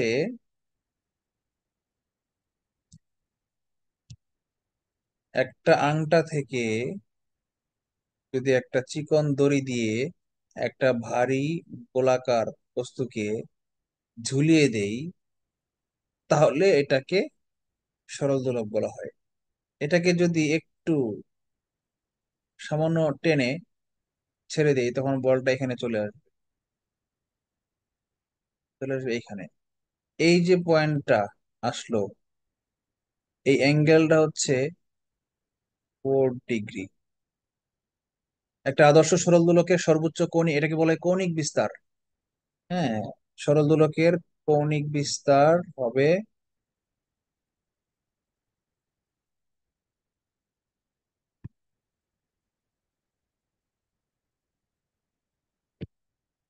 সর্বোচ্চ 4 ডিগ্রি। যখন ছেড়ে দেওয়া হবে সে কিন্তু দোলনার মতো দুলতে থাকবে। পূর্ণ দুলন সম্পন্ন করবে। আচ্ছা, যে কোনো একটা নির্দিষ্ট পয়েন্ট থেকে সম্পূর্ণ দোলন সম্পন্ন করে আবার একই দিক থেকে যখন ওই বস্তুটাকে অতিক্রম করবে, তখন বোঝা যাবে সে একটা সম্পূর্ণ দোলন সম্পন্ন করেছে। ধরেন আমি যদি এখান থেকে এইটুক টেনে ছেড়ে দেই, তো সে এখান থেকে ওইখানে গিয়ে আবার যখন এখানে ব্যাক করবে, তখন একটা পূর্ণ দোলন হয়েছে। আবার যদি মাঝখান থেকে দেই, ধরেন এখান থেকে দোলন টেনে ছাড়লো এইটুকু, আর কিন্তু আমি ক্যালকুলেট করলাম এই জায়গায়, তাহলে এখান থেকে ওইটুকু গিয়ে আবার ব্যাক করে আবার যখন এখানে আসবে, তখন একটা সে সম্পূর্ণ দোলন সৃষ্টি করেছে। তার মানে পূর্ণ দোলনটা সৃষ্টি করতে হলে হিসাব করতে হবে একই দিক থেকে যখন অতিক্রম করে, তখন একটা পূর্ণ দোলন। এত ডিপে যাবে না, এত ডিপ থেকে আসবে না, একটু সহজ করে বলি। আগে সরল দোলকটা আমরা চেনার চেষ্টা করি, চিনি এটার মধ্যে কি থাকে। সরল দোলকে একটা বুবস থাকে, বুব থাকে। এই যে গোল বলটা আছে না, এটাকে বুব বা বব বলা হয়। এটার কেন্দ্রবিন্দু,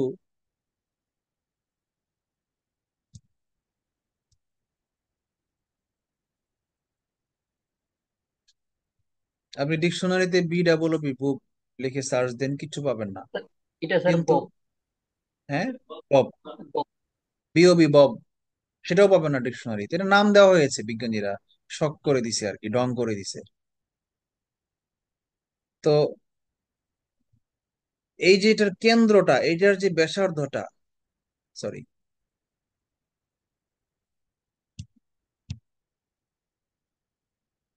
এই যে ব্যাসার্ধটাকে বলা হয় স্মল আর।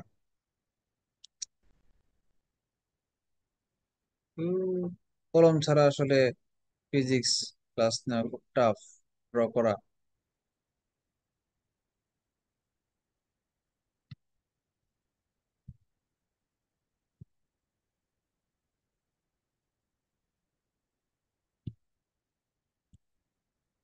এটা হচ্ছে স্মল আর, রেডিয়াস মানে ব্যাসার্ধ। আর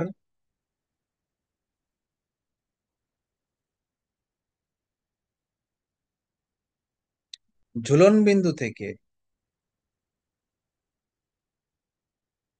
এই যে আংটা এখানে ঝুলাইছি, এই ঝুলন বিন্দু থেকে এই পর্যন্ত যে দূরত্বটা, এটাকে বলা হয় স্মল এল। বুঝতে পেরেছেন? আর এই ঝুলন বিন্দু থেকে ববের কেন্দ্র পর্যন্ত যে দূরত্বটা, এটাকে বলা হয় ক্যাপিটাল এল।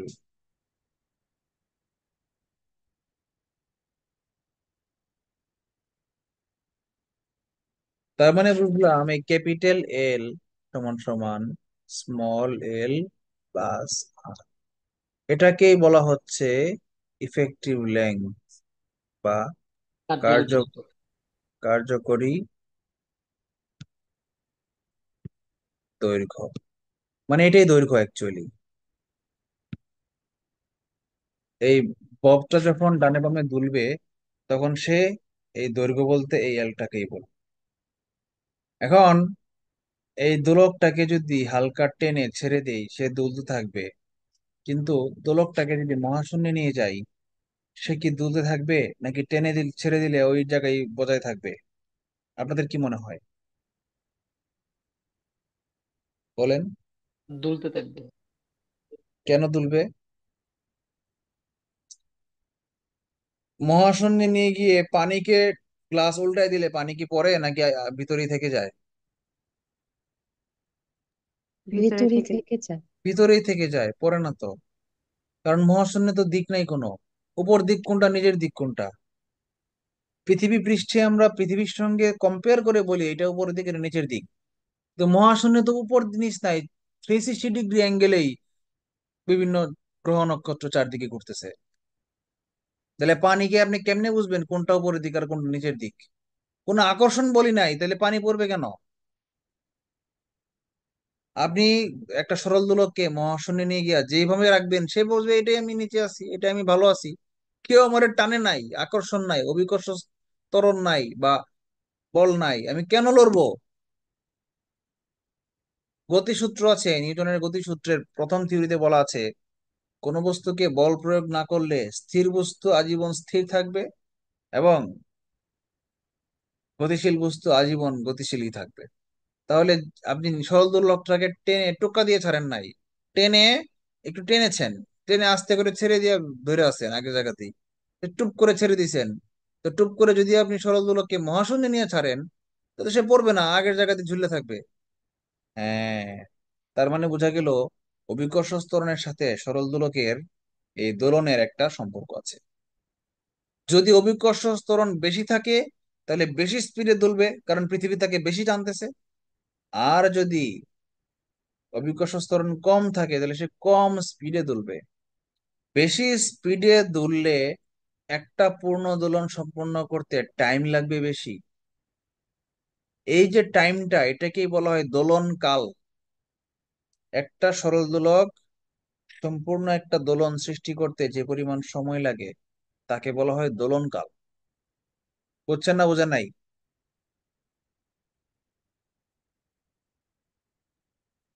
একটা সরল দোলক সম্পূর্ণ একটা দোলন সম্পন্ন করতে যে সময়টা লাগে তাকে বলা হয় দোলন কাল।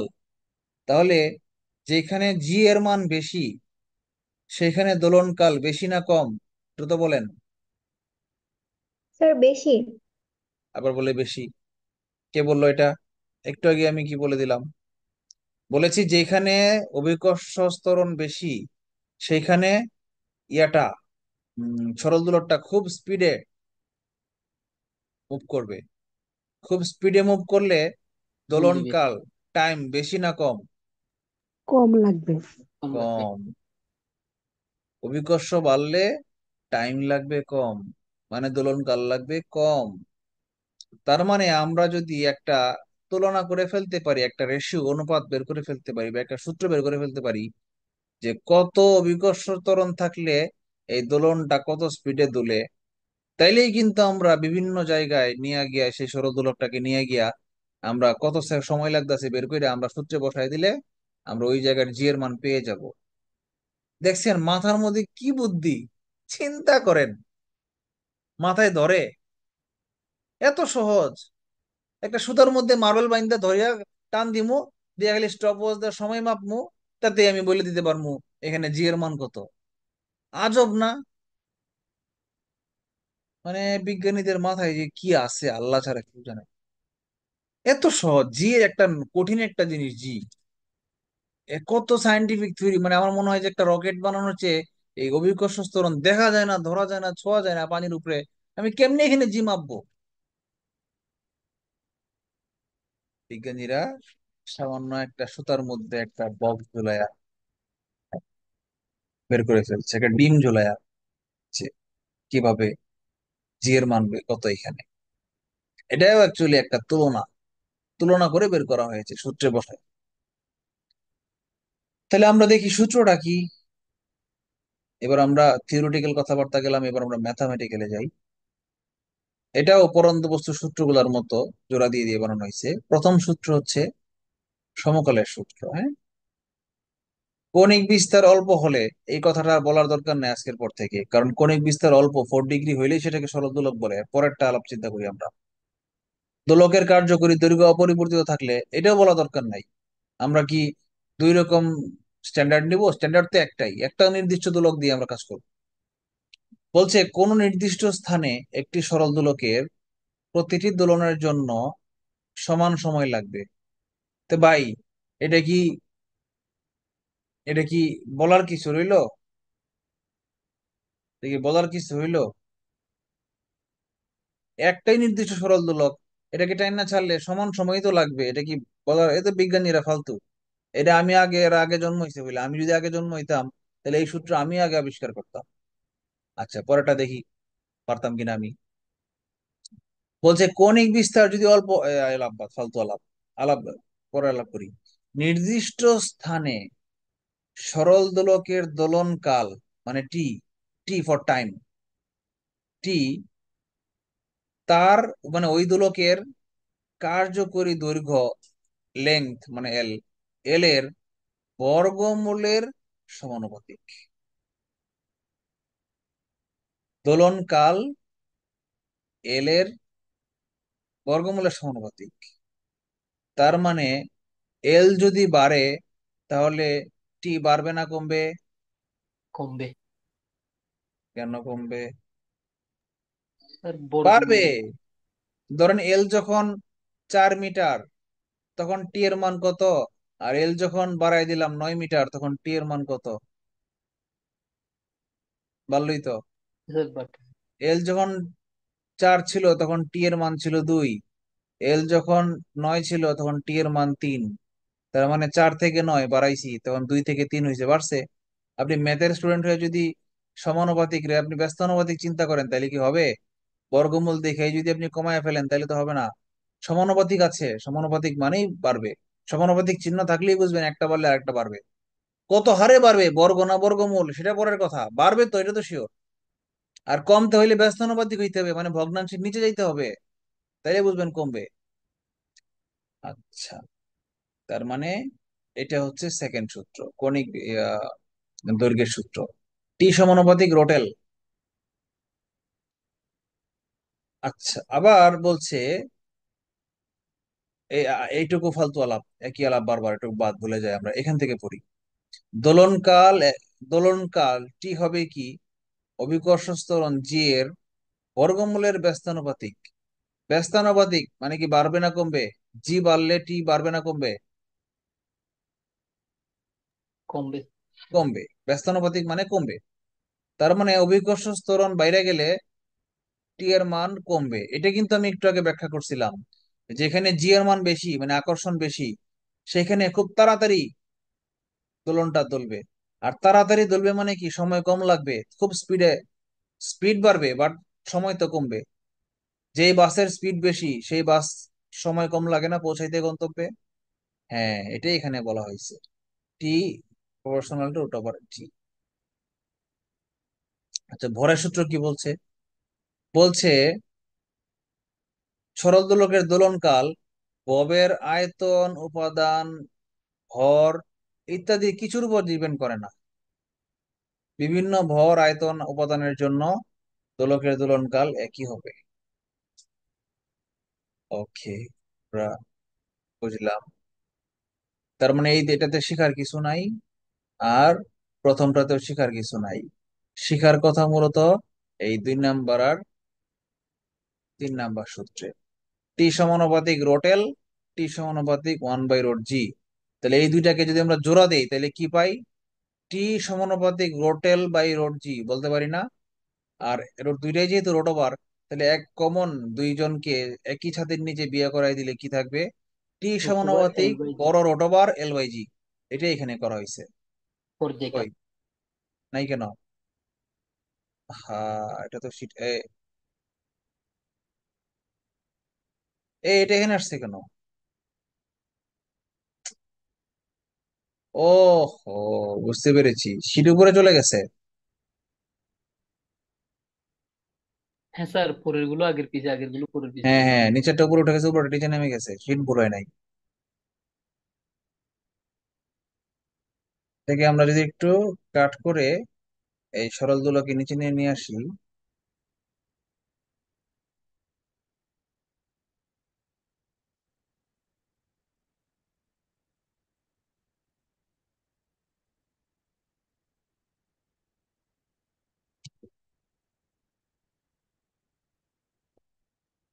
আহ এখন জিনিসটা ঠিক হয়েছে, দেখতে ভালো লাগছে। সরল দোলক কি আগে চিনলাম? দেখেন, অপসরণশীল সুতা, মানে স্প্রিং এর মতো সুতা হইলে কিন্তু হবে না, তাহলে কাঁপতে থাকবে। সুতাটা হইতে হবে কাঁপবে না এরকম।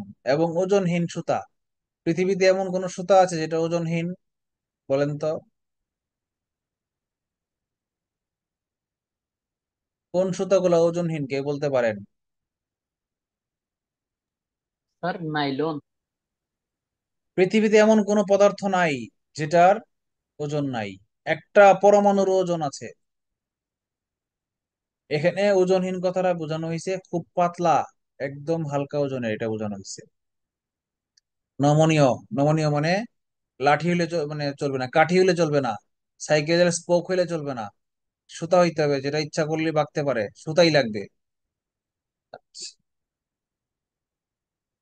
ঘর্ষণ এড়িয়ে, মানে এই পরীক্ষাটাও করতে হবে ভ্যাকুয়ামের ভিতরে, বাতাসের বাধা থাকলে হবে না। বুঝতে পেরেছেন? মজা না? অনেক মজা। Science is interesting matter.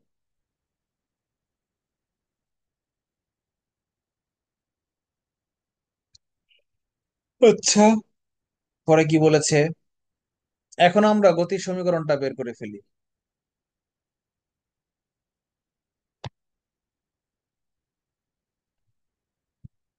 গতির সমীকরণ এই যে একটু আগে আমরা শিখছিলাম না, যে টি সমানুপাতিক এল আর টি সমানুপাতিক 1/√g, এই দুইটাকে কম্পেয়ার করলে জোড়া দিলেই হয়ে যায় টি সমানুপাতিক √L/g।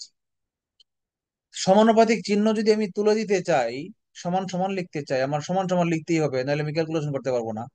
তাহলে একটা সমানুপাতিক ধ্রুবক লাগবে, সেটা কি? বিজ্ঞানীরা বিভিন্ন পরীক্ষা নিরীক্ষা করে ক্যালকুলাস অ্যাপ্লাই করে দেখেছে, সেই পরীক্ষার সেই সমানুপাতিক ধ্রুবকটা হবে 2 পাই। পায়ের মান কত? 3.1416। অর্থাৎ টি সমান সমান 2 পাই√L/g। এটাই হচ্ছে একমাত্র সমীকরণ। এখন আপনি বিভিন্ন জায়গায়, পাহাড়ের উপরে, খনির ভিতরে, চন্দ্রে, বৃহস্পতিতে আপনি নিয়ে যান, আপনি সরল দোলক যে বানাইছেন, এল এর মান আপনি জানেন, তাই না? এল এর মান জানেন, কত দৈর্ঘ্য, কার্যকরী দৈর্ঘ্য কত সেটা আপনি জানেন। এইবার আপনি যদি এই নিয়ে ছাইরা দেন, যে স্টপওয়াচ দেওয়া টি মাপেন, টি যদি আপনি মাপেন, এই সমীকরণটাকে উল্টায় দিয়া বা সবগুলা মান বসায় দিয়া বর্গ করে দিয়া দিলেই আপনি জি এর মান পেয়ে যাবেন, কত হয় অভিকর্ষ ত্বরণ পেয়ে যাবেন। আচ্ছা,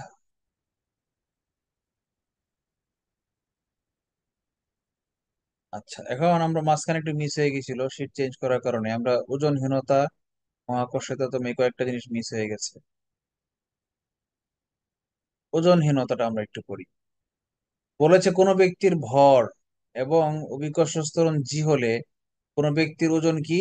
আমরা এটা আগেই জানি, ডব্লিউ আমাকে কি শোনা যাচ্ছে?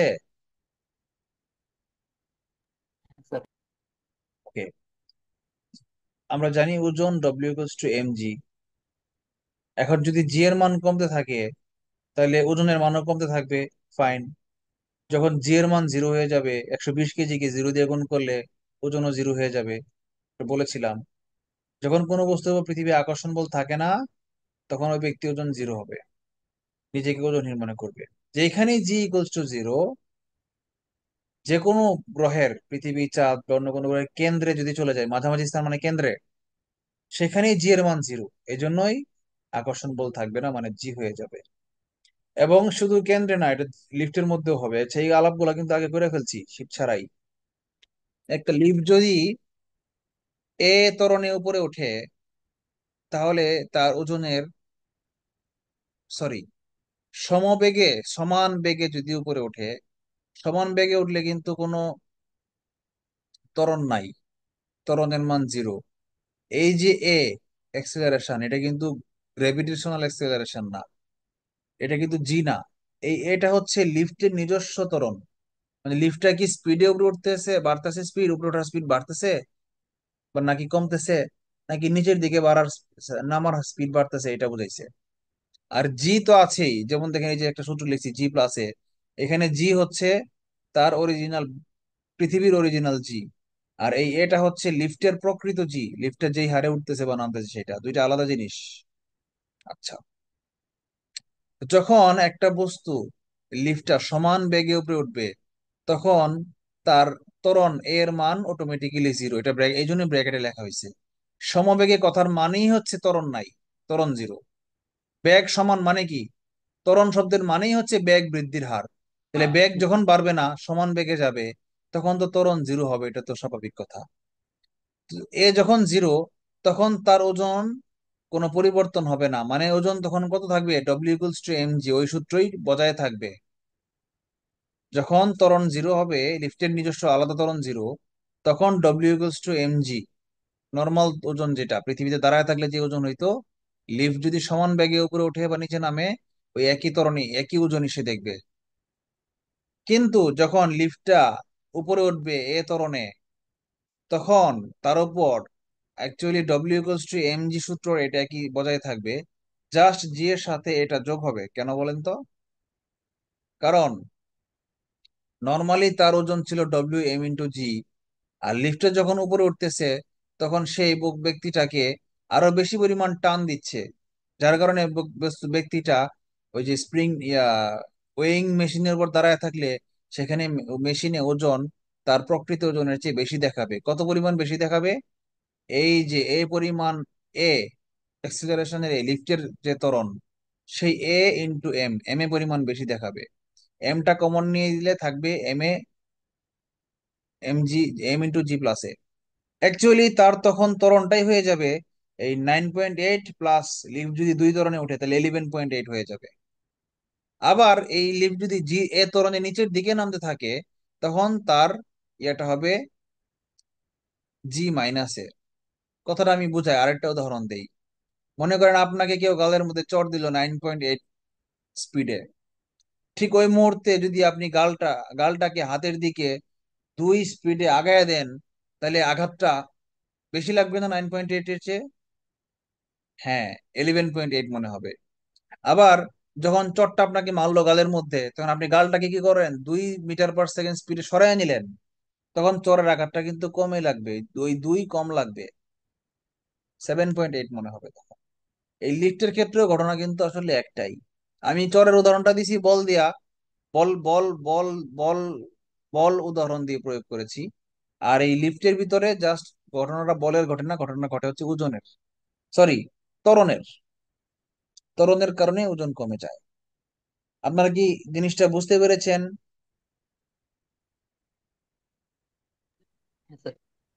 আচ্ছা, এখন যদি এই এ এর মান 9.8 হয়, আর এই জি এর মান তো আমরা জানি 9.8, 9.8 থেকে 9.8 বিয়োগ করলে জিরো হয়ে যাবে, অর্থাৎ এম ইন্টু জিরো, মানে ওজন হয়ে যাবে জিরো। অর্থাৎ এর মান, এক্সিলারেশন এর মান 9.8 কখন হবে? যখন লিফটটা ছিঁড়ে গিয়ে বিনা বাধায় পড়তে থাকবে, তখন সে এর মান জি এর সমান হয়ে যাবে, অর্থাৎ জি মাইনাস জি, জিরো হয়ে যাবে। অর্থাৎ লিফট ছিঁড়ে গেলে ওজন শূন্য লাগবে। আচ্ছা, লিফটে ওজনহীনতা লিখি নাই, লিখে দেই। লিফটের দড়ি ছি- এর আগের পিছে আছে লেখা। ছিঁড়ে গেলে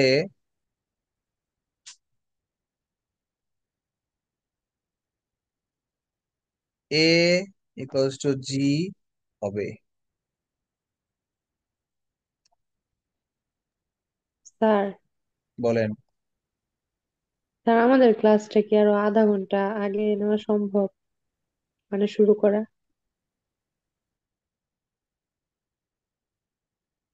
এটা আসলে এই মুহূর্তে এসে বলা কি ঠিক হবে হঠাৎ করে? এখন তো 5:30টায় সন্ধ্যা হয়, এই জন্য হচ্ছে পরে জি স্যার। 9:30 দিয়ে মনে হয় আর কি। আচ্ছা, আপনারা কি সবাই যদি একমত থাকেন তাহলে আলোচনা করবো স্যারদের সাথে। স্যার একটু আলোচনা করলে একটু ভালো হয় আমাদের জন্য। স্যার আমার মনে হচ্ছে স্যার 9:30 ঠিক আছে, আমরা ছেলেরা অনেকে আছি, এ, মাগরিবের পরেও টিউশন থাকে 2টা মতো, 9টা পর্যন্ত বা 9:30 পর্যন্ত টিউশনই এরকম থাকে, অনেক। আবার অনেকে চিন্তা করে, বিশেষ করে আমাদের যে টিচাররা ওরা চিন্তা করে যে আমরা ডিনারটা করে পরে ক্লাসে ঢুকি। তা না হলে যদি 9টায় ক্লাস থাকে তাহলে 9:15 রেডি হইতে হয়, তাহলে খাইতে হবে 8:30টায়। 8:30টায় তো খাওয়ার সময় হয় না।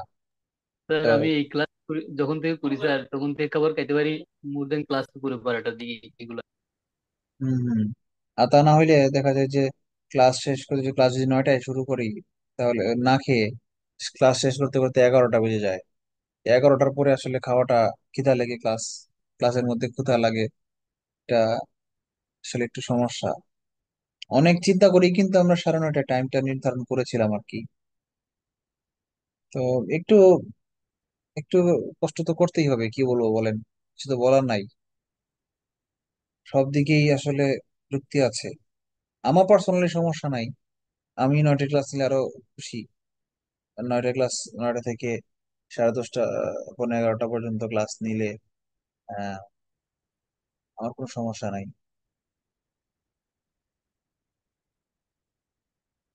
আচ্ছা দেখি, আপনার আলোচনা রইলো। দেখা যায় 9:30 ক্লাস থাকে কিন্তু শুরু হইতে হইতে 40-45 বাজে যায়, আর এটা ক্লাস তো শেষ হইতে হইতে। হবেই, দেখেন আমি আজকে 9:35, 34 জয়েন করেছি। দেখি, আমি আর এনামুল ছাড়া 5জন জয়েন করেছেন মাত্র। আপনারা যদি 9:30টায় সবাই জয়েন করতেন তাহলে আমি শুরু করে দিতে পারতাম। এটা আমাদের একটা অভ্যাস হয়ে গেছে, 5-7 মিনিট লেট হবেই। আপনি 9টায় টাইম দেন, দেখবেন 9:10 বেজে যাবে শুরু করতে করতে। বুঝতে পেরেছেন? এটাই নিয়ম। কিন্তু ক্লাস কিন্তু আমরা 9:30, 11:30 পরে কন্টিনিউ করি। অ্যাটলিস্ট আমি করি না। সর্বোচ্চ 5 মিনিট, ওই যে টপিকটা পড়াচ্ছিলাম সেই টপিকটা শেষ না হইলে যেমন আজকে দেখেন 11:30টার আগেই শেষ হয়ে যাবে। হ্যাঁ। আচ্ছা,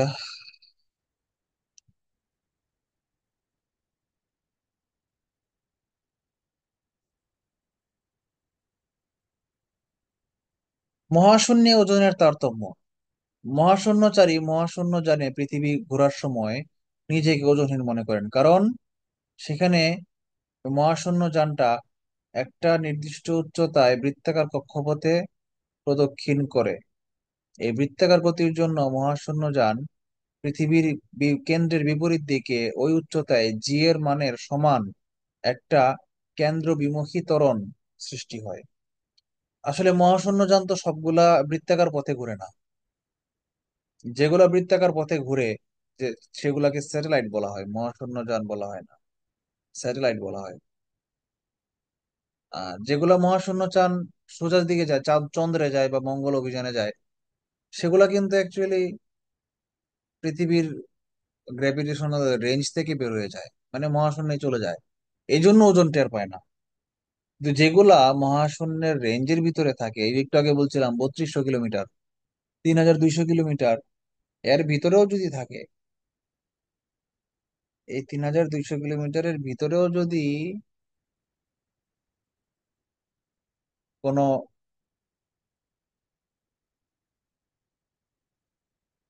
3200 কিলোমিটারের ভিতরেও যদি কোনো আহ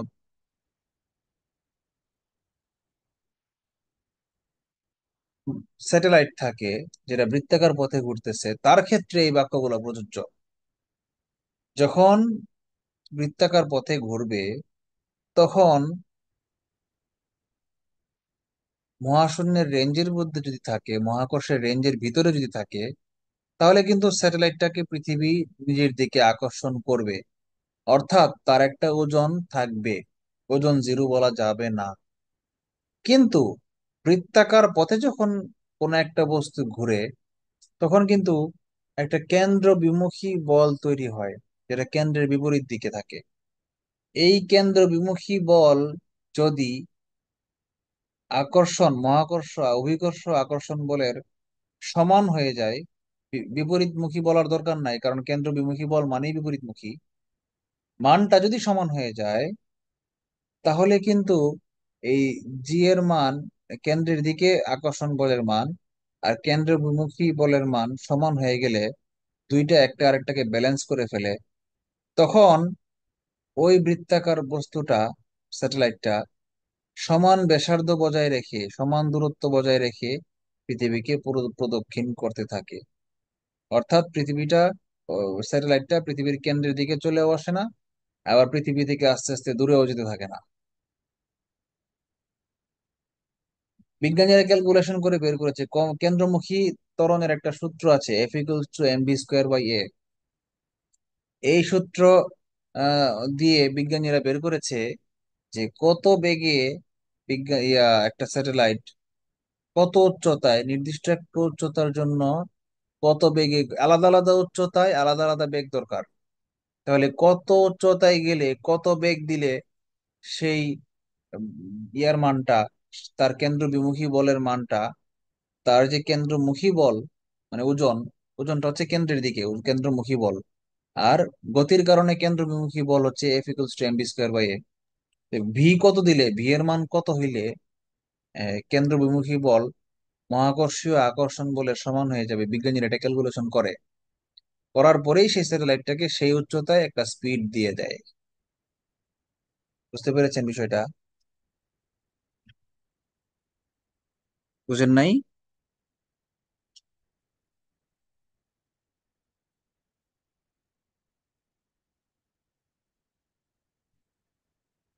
এটাই হচ্ছে স্যাটেলাইটের থিওরি। আমরা এইচএসসির ফিজিক্সে মহাকর্ষ চ্যাপ্টারে স্যাটেলাইট আছে কিন্তু, এবং এই সূত্রগুলোও ওখানে আছে, আমি পড়িয়েছি ওখানে। এই সূত্রটা খুব সুন্দরভাবে ম্যাথমেটিক্যালি প্রমাণ করে দেখিয়ে দেওয়া হয়েছে। ঠিক আছে, এই কথাগুলো এখানে সূত্র ছাড়া সহজভাবে বলা হয়েছে। আচ্ছা, আপনাদের কি খুব কষ্ট হচ্ছে, মানে কঠিন লাগছে নাকি বিষয়গুলো? আমি যে কথাটা বললাম, যে একটা বস্তু যখন বৃত্তাকার পথে ঘুরে, হুম, এঁকে দেখাই তাহলে সহজ হবে। এই যে কেন্দ্রের মধ্যে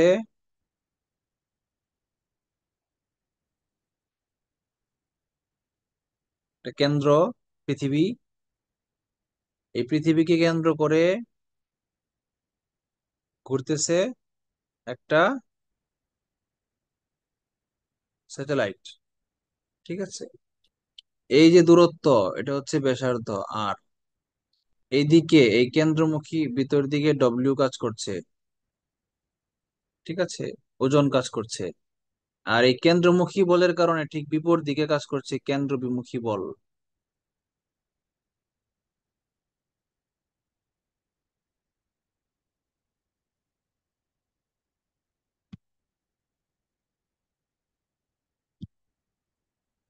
ঠিক আছে, কেন্দ্র বিমুখী বল, এটাই হচ্ছে স্যাটেলাইটের থিওরি। দুইটা যখন ব্যালেন্স করে ফেলবে, তখন ওই স্যাটেলাইট আর পৃথিবীর কেন্দ্রের দূরত্ব সমান বজায় থাকবে, কাছে চলে আসবে না।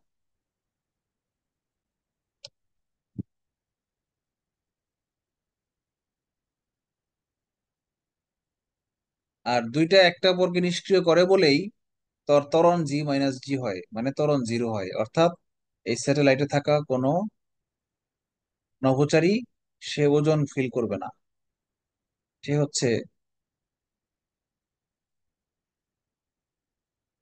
ওজনহীনতা, মহাশূন্যযানী ওজনহীন।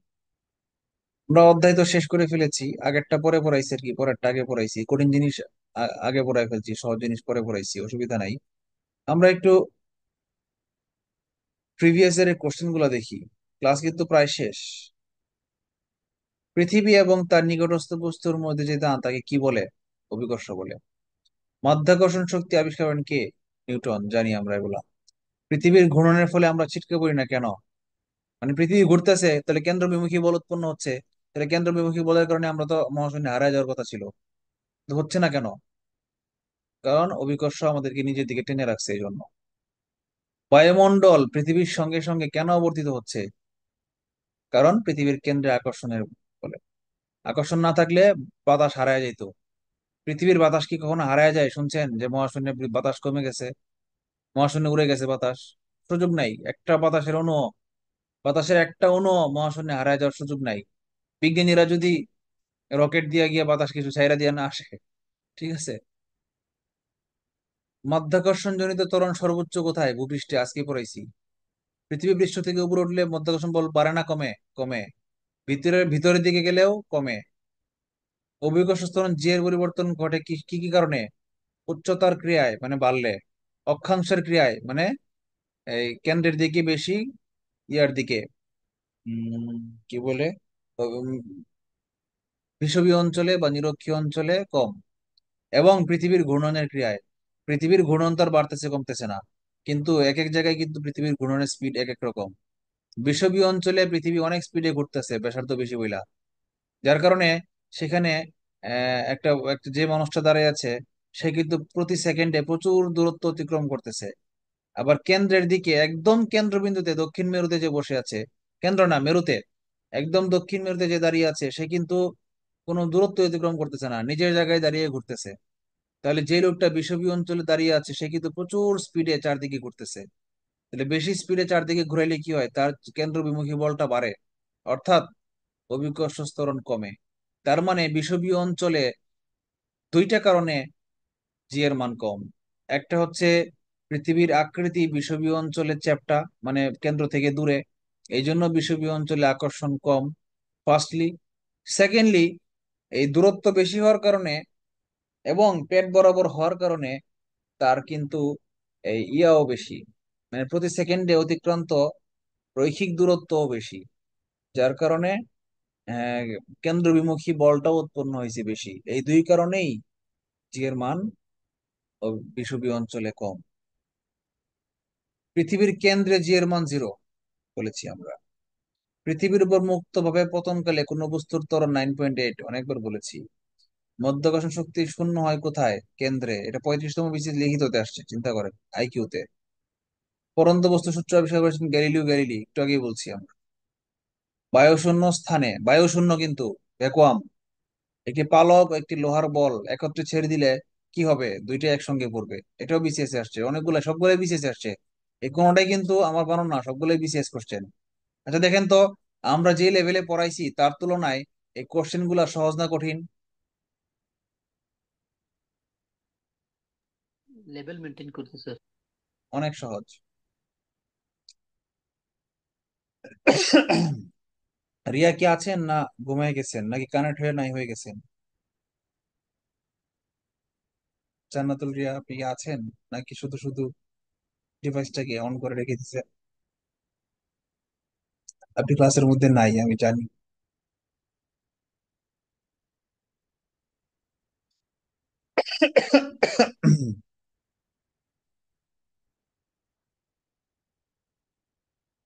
একটি ধাতব মুদ্রা ও একটি পালক বায়ুশূন্য স্থানে ছেড়ে দিলে কোনটা আগে পড়বে? দুইটা একসঙ্গে পড়বে। 15 নম্বর রিপিট। গ্রহের গতি সংক্রান্ত কেপলারের সূত্র তিনটা। এটা এত ডিপে না গেলাম, এগুলো আসে না, খুব কম আসে। তিনটা সূত্র আছে: ক্ষেত্রফলের সূত্র, দূরত্বের সূত্র, সময়ের সূত্র। এগুলো আপনারা কেউ যদি বাড়তি পড়তে চান গুগলে সার্চ দিয়ে ওই শীটের সাথে রেখে দিয়েন, গ্রহের গতি সংক্রান্ত কেপলারের সূত্র। বস্তুর মধ্যে পদার্থের মোট পরিমাণকে ভর বলে, সংজ্ঞাতে আজকে পড়েছি। পৃথিবী পৃষ্ঠে কোনো বস্তুর ভর 49 কিলোগ্রাম হলে চন্দ্র পৃষ্ঠে ওই বস্তুর ভর কত হবে? আমরা জানি ভর কোনো পরিবর্তন হয় না, ক্লাসের শুরুতে বলেছি। 19 নম্বর রিপিট। 20 নম্বর, if your body mass on the surface of the earth is 42 KG, what will be your body mass on the surface of the moon? মানে এটা রিপিট, পৃথিবী পৃষ্ঠে 42 কেজি হইলে ভর, কিন্তু মাস মানে কি? ভর। মাস মানে ভর, এবং একক দেখেন কেজি, ভরের একক কেজি, পরিবর্তন হয় না কখন। কোন বস্তুর যে পরিমাণ বল দ্বারা পৃথিবী কেন্দ্রে দিয়ে আকর্ষণ করে তাকে কি বলে? ওজন বলে। ওজনের একক নিউটন। কোন স্থানে ওজন সবচেয়ে কম হয়? ছিল মেরু অঞ্চলে, ছিল সমুদ্রপৃষ্ঠে, ছিল নিরক্ষীয় অঞ্চলে? হ্যাঁ, আমরা জানি নিরক্ষীয় অঞ্চল মানেই বিষুবীয় অঞ্চল, এখানেই সবচেয়ে ওজন মানে জি এর মান সবচেয়ে কম। ওজন সবচেয়ে বেশি কোথায়? মেরু অঞ্চলে, আমরা আজকে পড়েছি। কোন বস্তুকে যখন বিষুব রেখা থেকে জি মেরুর দিকে নেওয়া হয় তখন তার ওজন বাড়তে থাকে। ফাইন। ভূপৃষ্ঠ থেকে উপরে উঠলে ওজন কমে, নিচে নামলে ওজন কমে। পৃথিবীর কেন্দ্রে ওজন জিরো। চাঁদে বা অন্য কোনো গ্রহে নিলে বস্তুর ওজন কি হবে? কি পরিবর্তন ঘটবে? বস্তুর ভর সেম থাকবে, ওজন বদলাবে। বদলাবে মানে কি? বাড়বে না কমবে? কমবে। কত গুণ কমবে? ওই যে প্রোগ্রামে আলাপ করছিলাম, 6 গুণ কমবে। আচ্ছা। A body has a mass m and w on earth. If it is taken to the moon, m will remain same but w will decrease. এইটা এই 28 29 সেম বাংলা আর ইংলিশে আসছে দুই জায়গায়, দুইটা পরীক্ষায়। চাঁদে নিয়ে গেলে কোনো বস্তুর ওজন বাড়বে না কমবে? কমবে, 6 ভাগ কমবে। চন্দ্রে কোনো বস্তুর ওজন পৃথিবীর ওজনের কত অংশ? 1/6। এটা 36তম বিসিএস এ চলে আসছে, রিসেন্ট বিসিএস। কোন বস্তুর ভর 10 কেজি হইলে ওজন কত নিউটন হবে? এই দেখছেন, F equals to M A বা W equals to M G, এই সূত্র দিয়ে চলে আসছে। কিন্তু 10কে 9.8 দিয়ে গুণ দিলে ক্যালকুলেটর লাগে না। 9.8কে 10 দিয়ে গুণ দিলে 98 হয়, ক্যালকুলেটর লাগে না। কোন স্থানে গ্র্যাভিটেশনাল অ্যাক্সেলারেশন মানে অভিকর্ষ ত্বরণ দ্বিগুণ করা হইলে সেখানে বস্তুর ওজনও দ্বিগুণ বৃদ্ধি পাবে। ফাইন। 5 মিনিট, ক্লাস শেষ, প্রায় আসতেছি। আচ্ছা। কোন একটি ব্যক্তি দালানের 10 তলায় লিফটে দাঁড়িয়ে আছে। তার হাতে একটা স্প্রিং নিক থেকে ঝোলানো বস্তু 10 টন ওজন আছে। ভালো কথা। হঠাৎ করে লিফটের তার ছিঁড়ে গেলে লিফটটি ওজন কত নির্দেশ করবে? একটু আগেই পড়াইছি আমরা যে লিফট ছিঁড়ে গেলে ওজন জিরো হবে।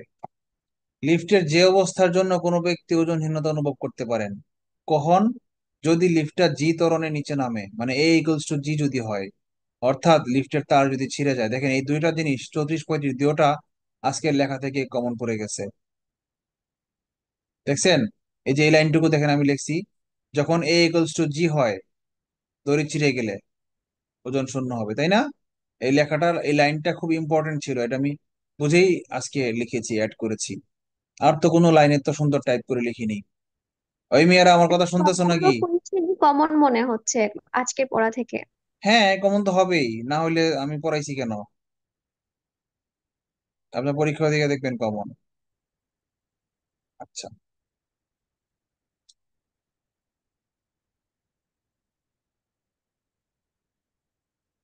কত? 36। নিচের দিকে নামার সময় লিফটে দাঁড়ানো লোকের ওজন কি মনে হবে? এই যে বলছিলাম কিন্তু কম মনে হবে। যখন উপরের দিকে উঠবে এ ত্বরণে তখন এ প্লাস জি ত্বরণ হবে, মানে ওজন বাড়বে। আবার যখন নিচের দিকে নামবে তখন ত্বরণ হবে জি মাইনাস এ, মানে ওজন কমে যাবে, ওজন কম মনে হবে। মহাশূন্যযানের প্রদক্ষিণ থাকার সময় নিজেকে ওজনহীন মনে করেন কি কারণে? কারণ মহাশূন্যচারী জি এর সমান মানে ত্বরণ থাকে, এই জন্য। উল্টা দিকে মাইনাস জি এর সমান। পরীক্ষা অপশনে মনে মাইনাস জি ছিল না। এই জন্য মাইনাস জি ছিল না বোধহয়, এই জন্য জি লিখছে। বাট চিহ্ন যাই হোক না কেন, মাইনাস জি থাকলে মাইনাসটাকে মাইনাস জি দিবেন, তা না থাকলে জি দিবেন, এটা অসুবিধা নাই। সংখ্যা মানটা জি এর সমান, আর তারা মানটাকে প্রায়োরিটি দিচ্ছে, দেখেন মানের সমান মান, দেখছেন। কৃত্রিম উপগ্রহে বস্তুর ওজন পৃথিবীর ওজনের তুলনায় অপশনে ছিল বেশি কম, ব্লা ব্লা ব্লা। আনসার হচ্ছে শূন্য। কৃত্রিম উপগ্রহে মানে স্যাটেলাইট, একটু আগে বললাম স্যাটেলাইটে ওজন জিরো। দোলকের দোলনকাল নির্ভর করে কিসের উপর? কার্যকরী দৈর্ঘ্যের উপর এবং মধ্যাকর্ষ ত্বরণের উপর, অন্য কিছুর উপর না। কারণ সূত্রে কি আছে? 2π√L/g। আবার দেখাই,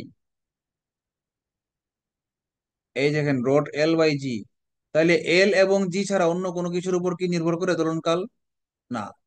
এল হচ্ছে কার্যকরী দৈর্ঘ্য আর জি হচ্ছে ত্বরণ, অন্য কোনো কিছুর উপর ডিপেন্ড করে না। পায়ের উপর ডিপেন্ড করে না, কারণ 2π ধ্রুবক সংখ্যা, এটা ডিপেন্ড করার কিছু না।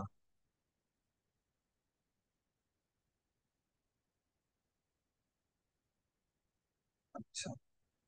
সরল দোলকে সুতার দৈর্ঘ্য বাড়াইলে দোলনকাল বাড়বে না কমবে? সূত্রটা কোন মনে কল্পনা করেন, টি সমানুপাতিক √L/g। তাহলে সুতার দৈর্ঘ্য হচ্ছে এল। এল কি উপরে আছে না নিচে আছে? সমীকরণে উপরে আছে। সমানুপাতিক আছে, তার মানে 2 নম্বর সূত্র, তার মানে বাড়বে। একটি বালিকা দোলনায় বসে দোল খাচ্ছে, সে হঠাৎ উঠে দাঁড়ালে তার দোলনকালের কোনো পরিবর্তন হবে কিনা। এটা দুইটা সেন্স আছে। নর্মাল সেন্সে পরিবর্তন হবে না, কারণ দোলনার দূরত্ব, দোলনার সুতার দৈর্ঘ্য চেঞ্জ করা হয় নাই। আবার এবং যে ভর, মোট ভর ছিল, ভরও চেঞ্জ করা হয় নাই, জায়গাও চেঞ্জ করা হয় নাই, জিও চেঞ্জ হয় নাই। বাট আরো সূক্ষ্মভাবে যদি চিন্তা করি, মেয়েটা যখন বসেছিল তখন তার থেকে যখন দাঁড়িয়ে যাবে, তখন তার ভর কেন্দ্রটা কিন্তু উপরে উঠে গেছে।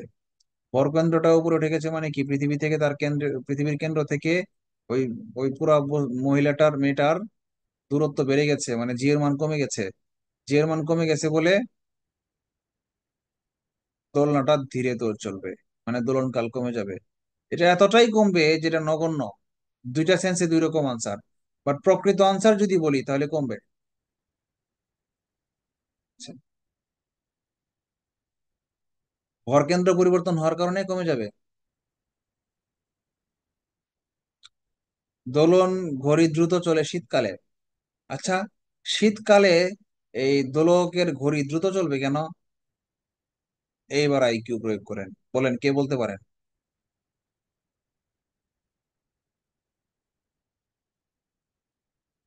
স্যার উত্তর গোলার্ধ দক্ষিণ গোলার্ধের বিষয়টা এখানে আসবে না।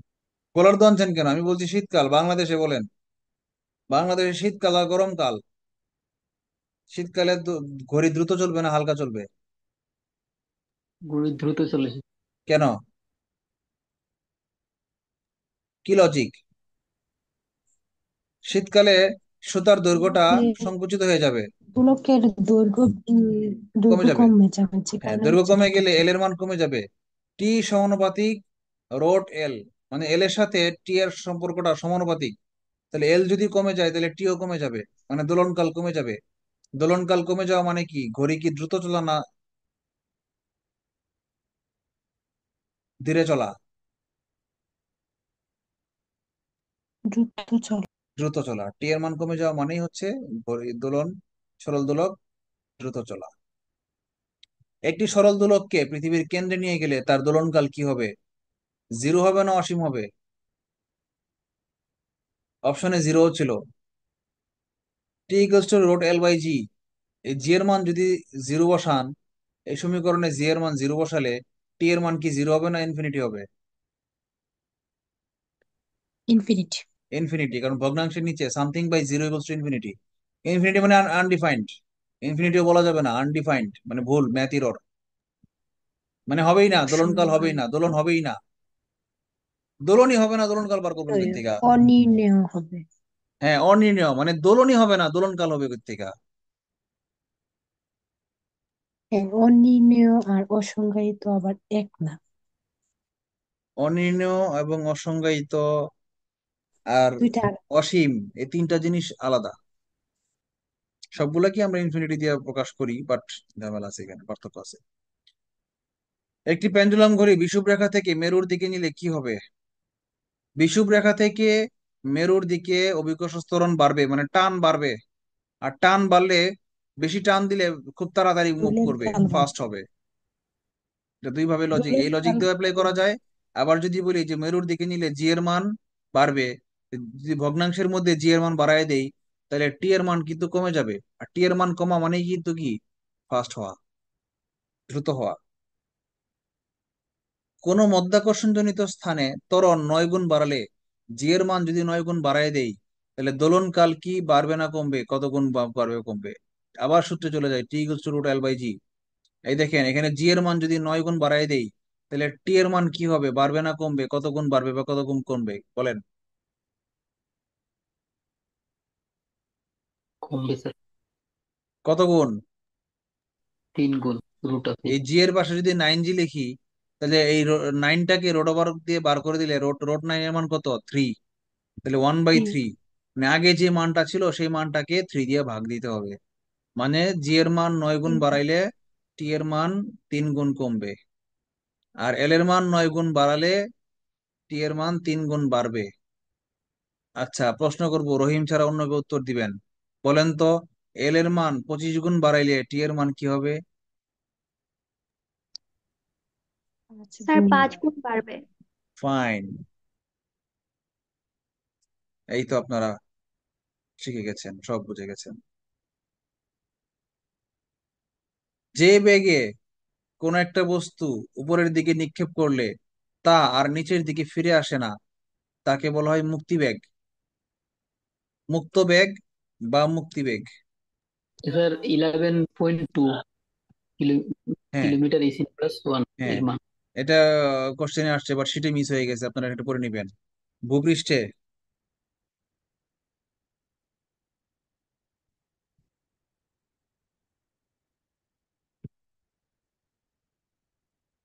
এককটা কি হবে? স্যার কিলোমিটার আছে স্যার, কিলোমিটার ইসি প্লাস ওয়ান এরকম ছিল। হুম,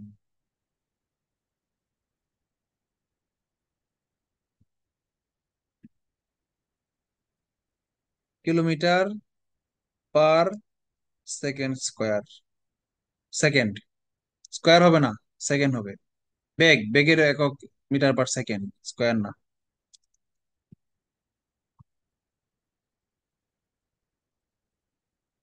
ক্লাস শেষ, সময়ের মধ্যে আমরা শেষ করতে পেরেছি আলহামদুলিল্লাহ। শীটটা কি লাগবে নাকি যেটা শীট আছে সেটা দিয়ে চলবে?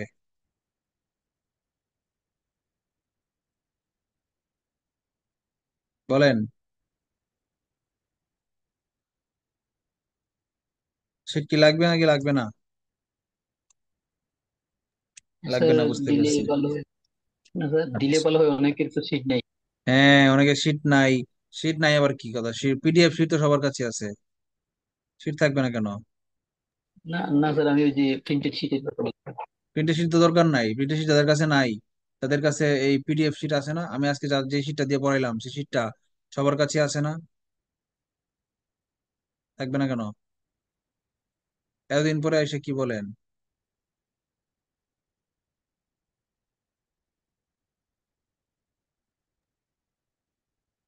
আমার গ্রুপে সব শীট অ্যাডভান্স দিয়ে রাখছি না, পুরা সব সাবজেক্টের সব শীট পিডিএফ দিয়ে রাখছি না অ্যাডভান্স। জি স্যার, সবগুলো আছে একসাথে, ইন্ডিভিজুয়ালও আছে আর একসাথেও সবগুলো আছে। হ্যাঁ, বিষয় হচ্ছে তারপরে শীটটা দেওয়া দরকার, অলরেডি গ্রুপে দিয়ে দিয়েছি। কেন দরকার জানেন? মানে এই যে কিছু কিছু জিনিস আমি তো,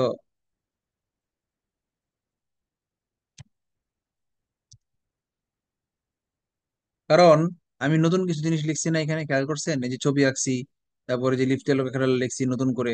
সুতরাং আপনারা দয়া করে এই যে নতুন জিনিসগুলো লিখছি সেগুলো আপনাদের প্রিন্টেড শিটের সাথে এই জিনিসগুলো অ্যাড করে নিন, কেমন?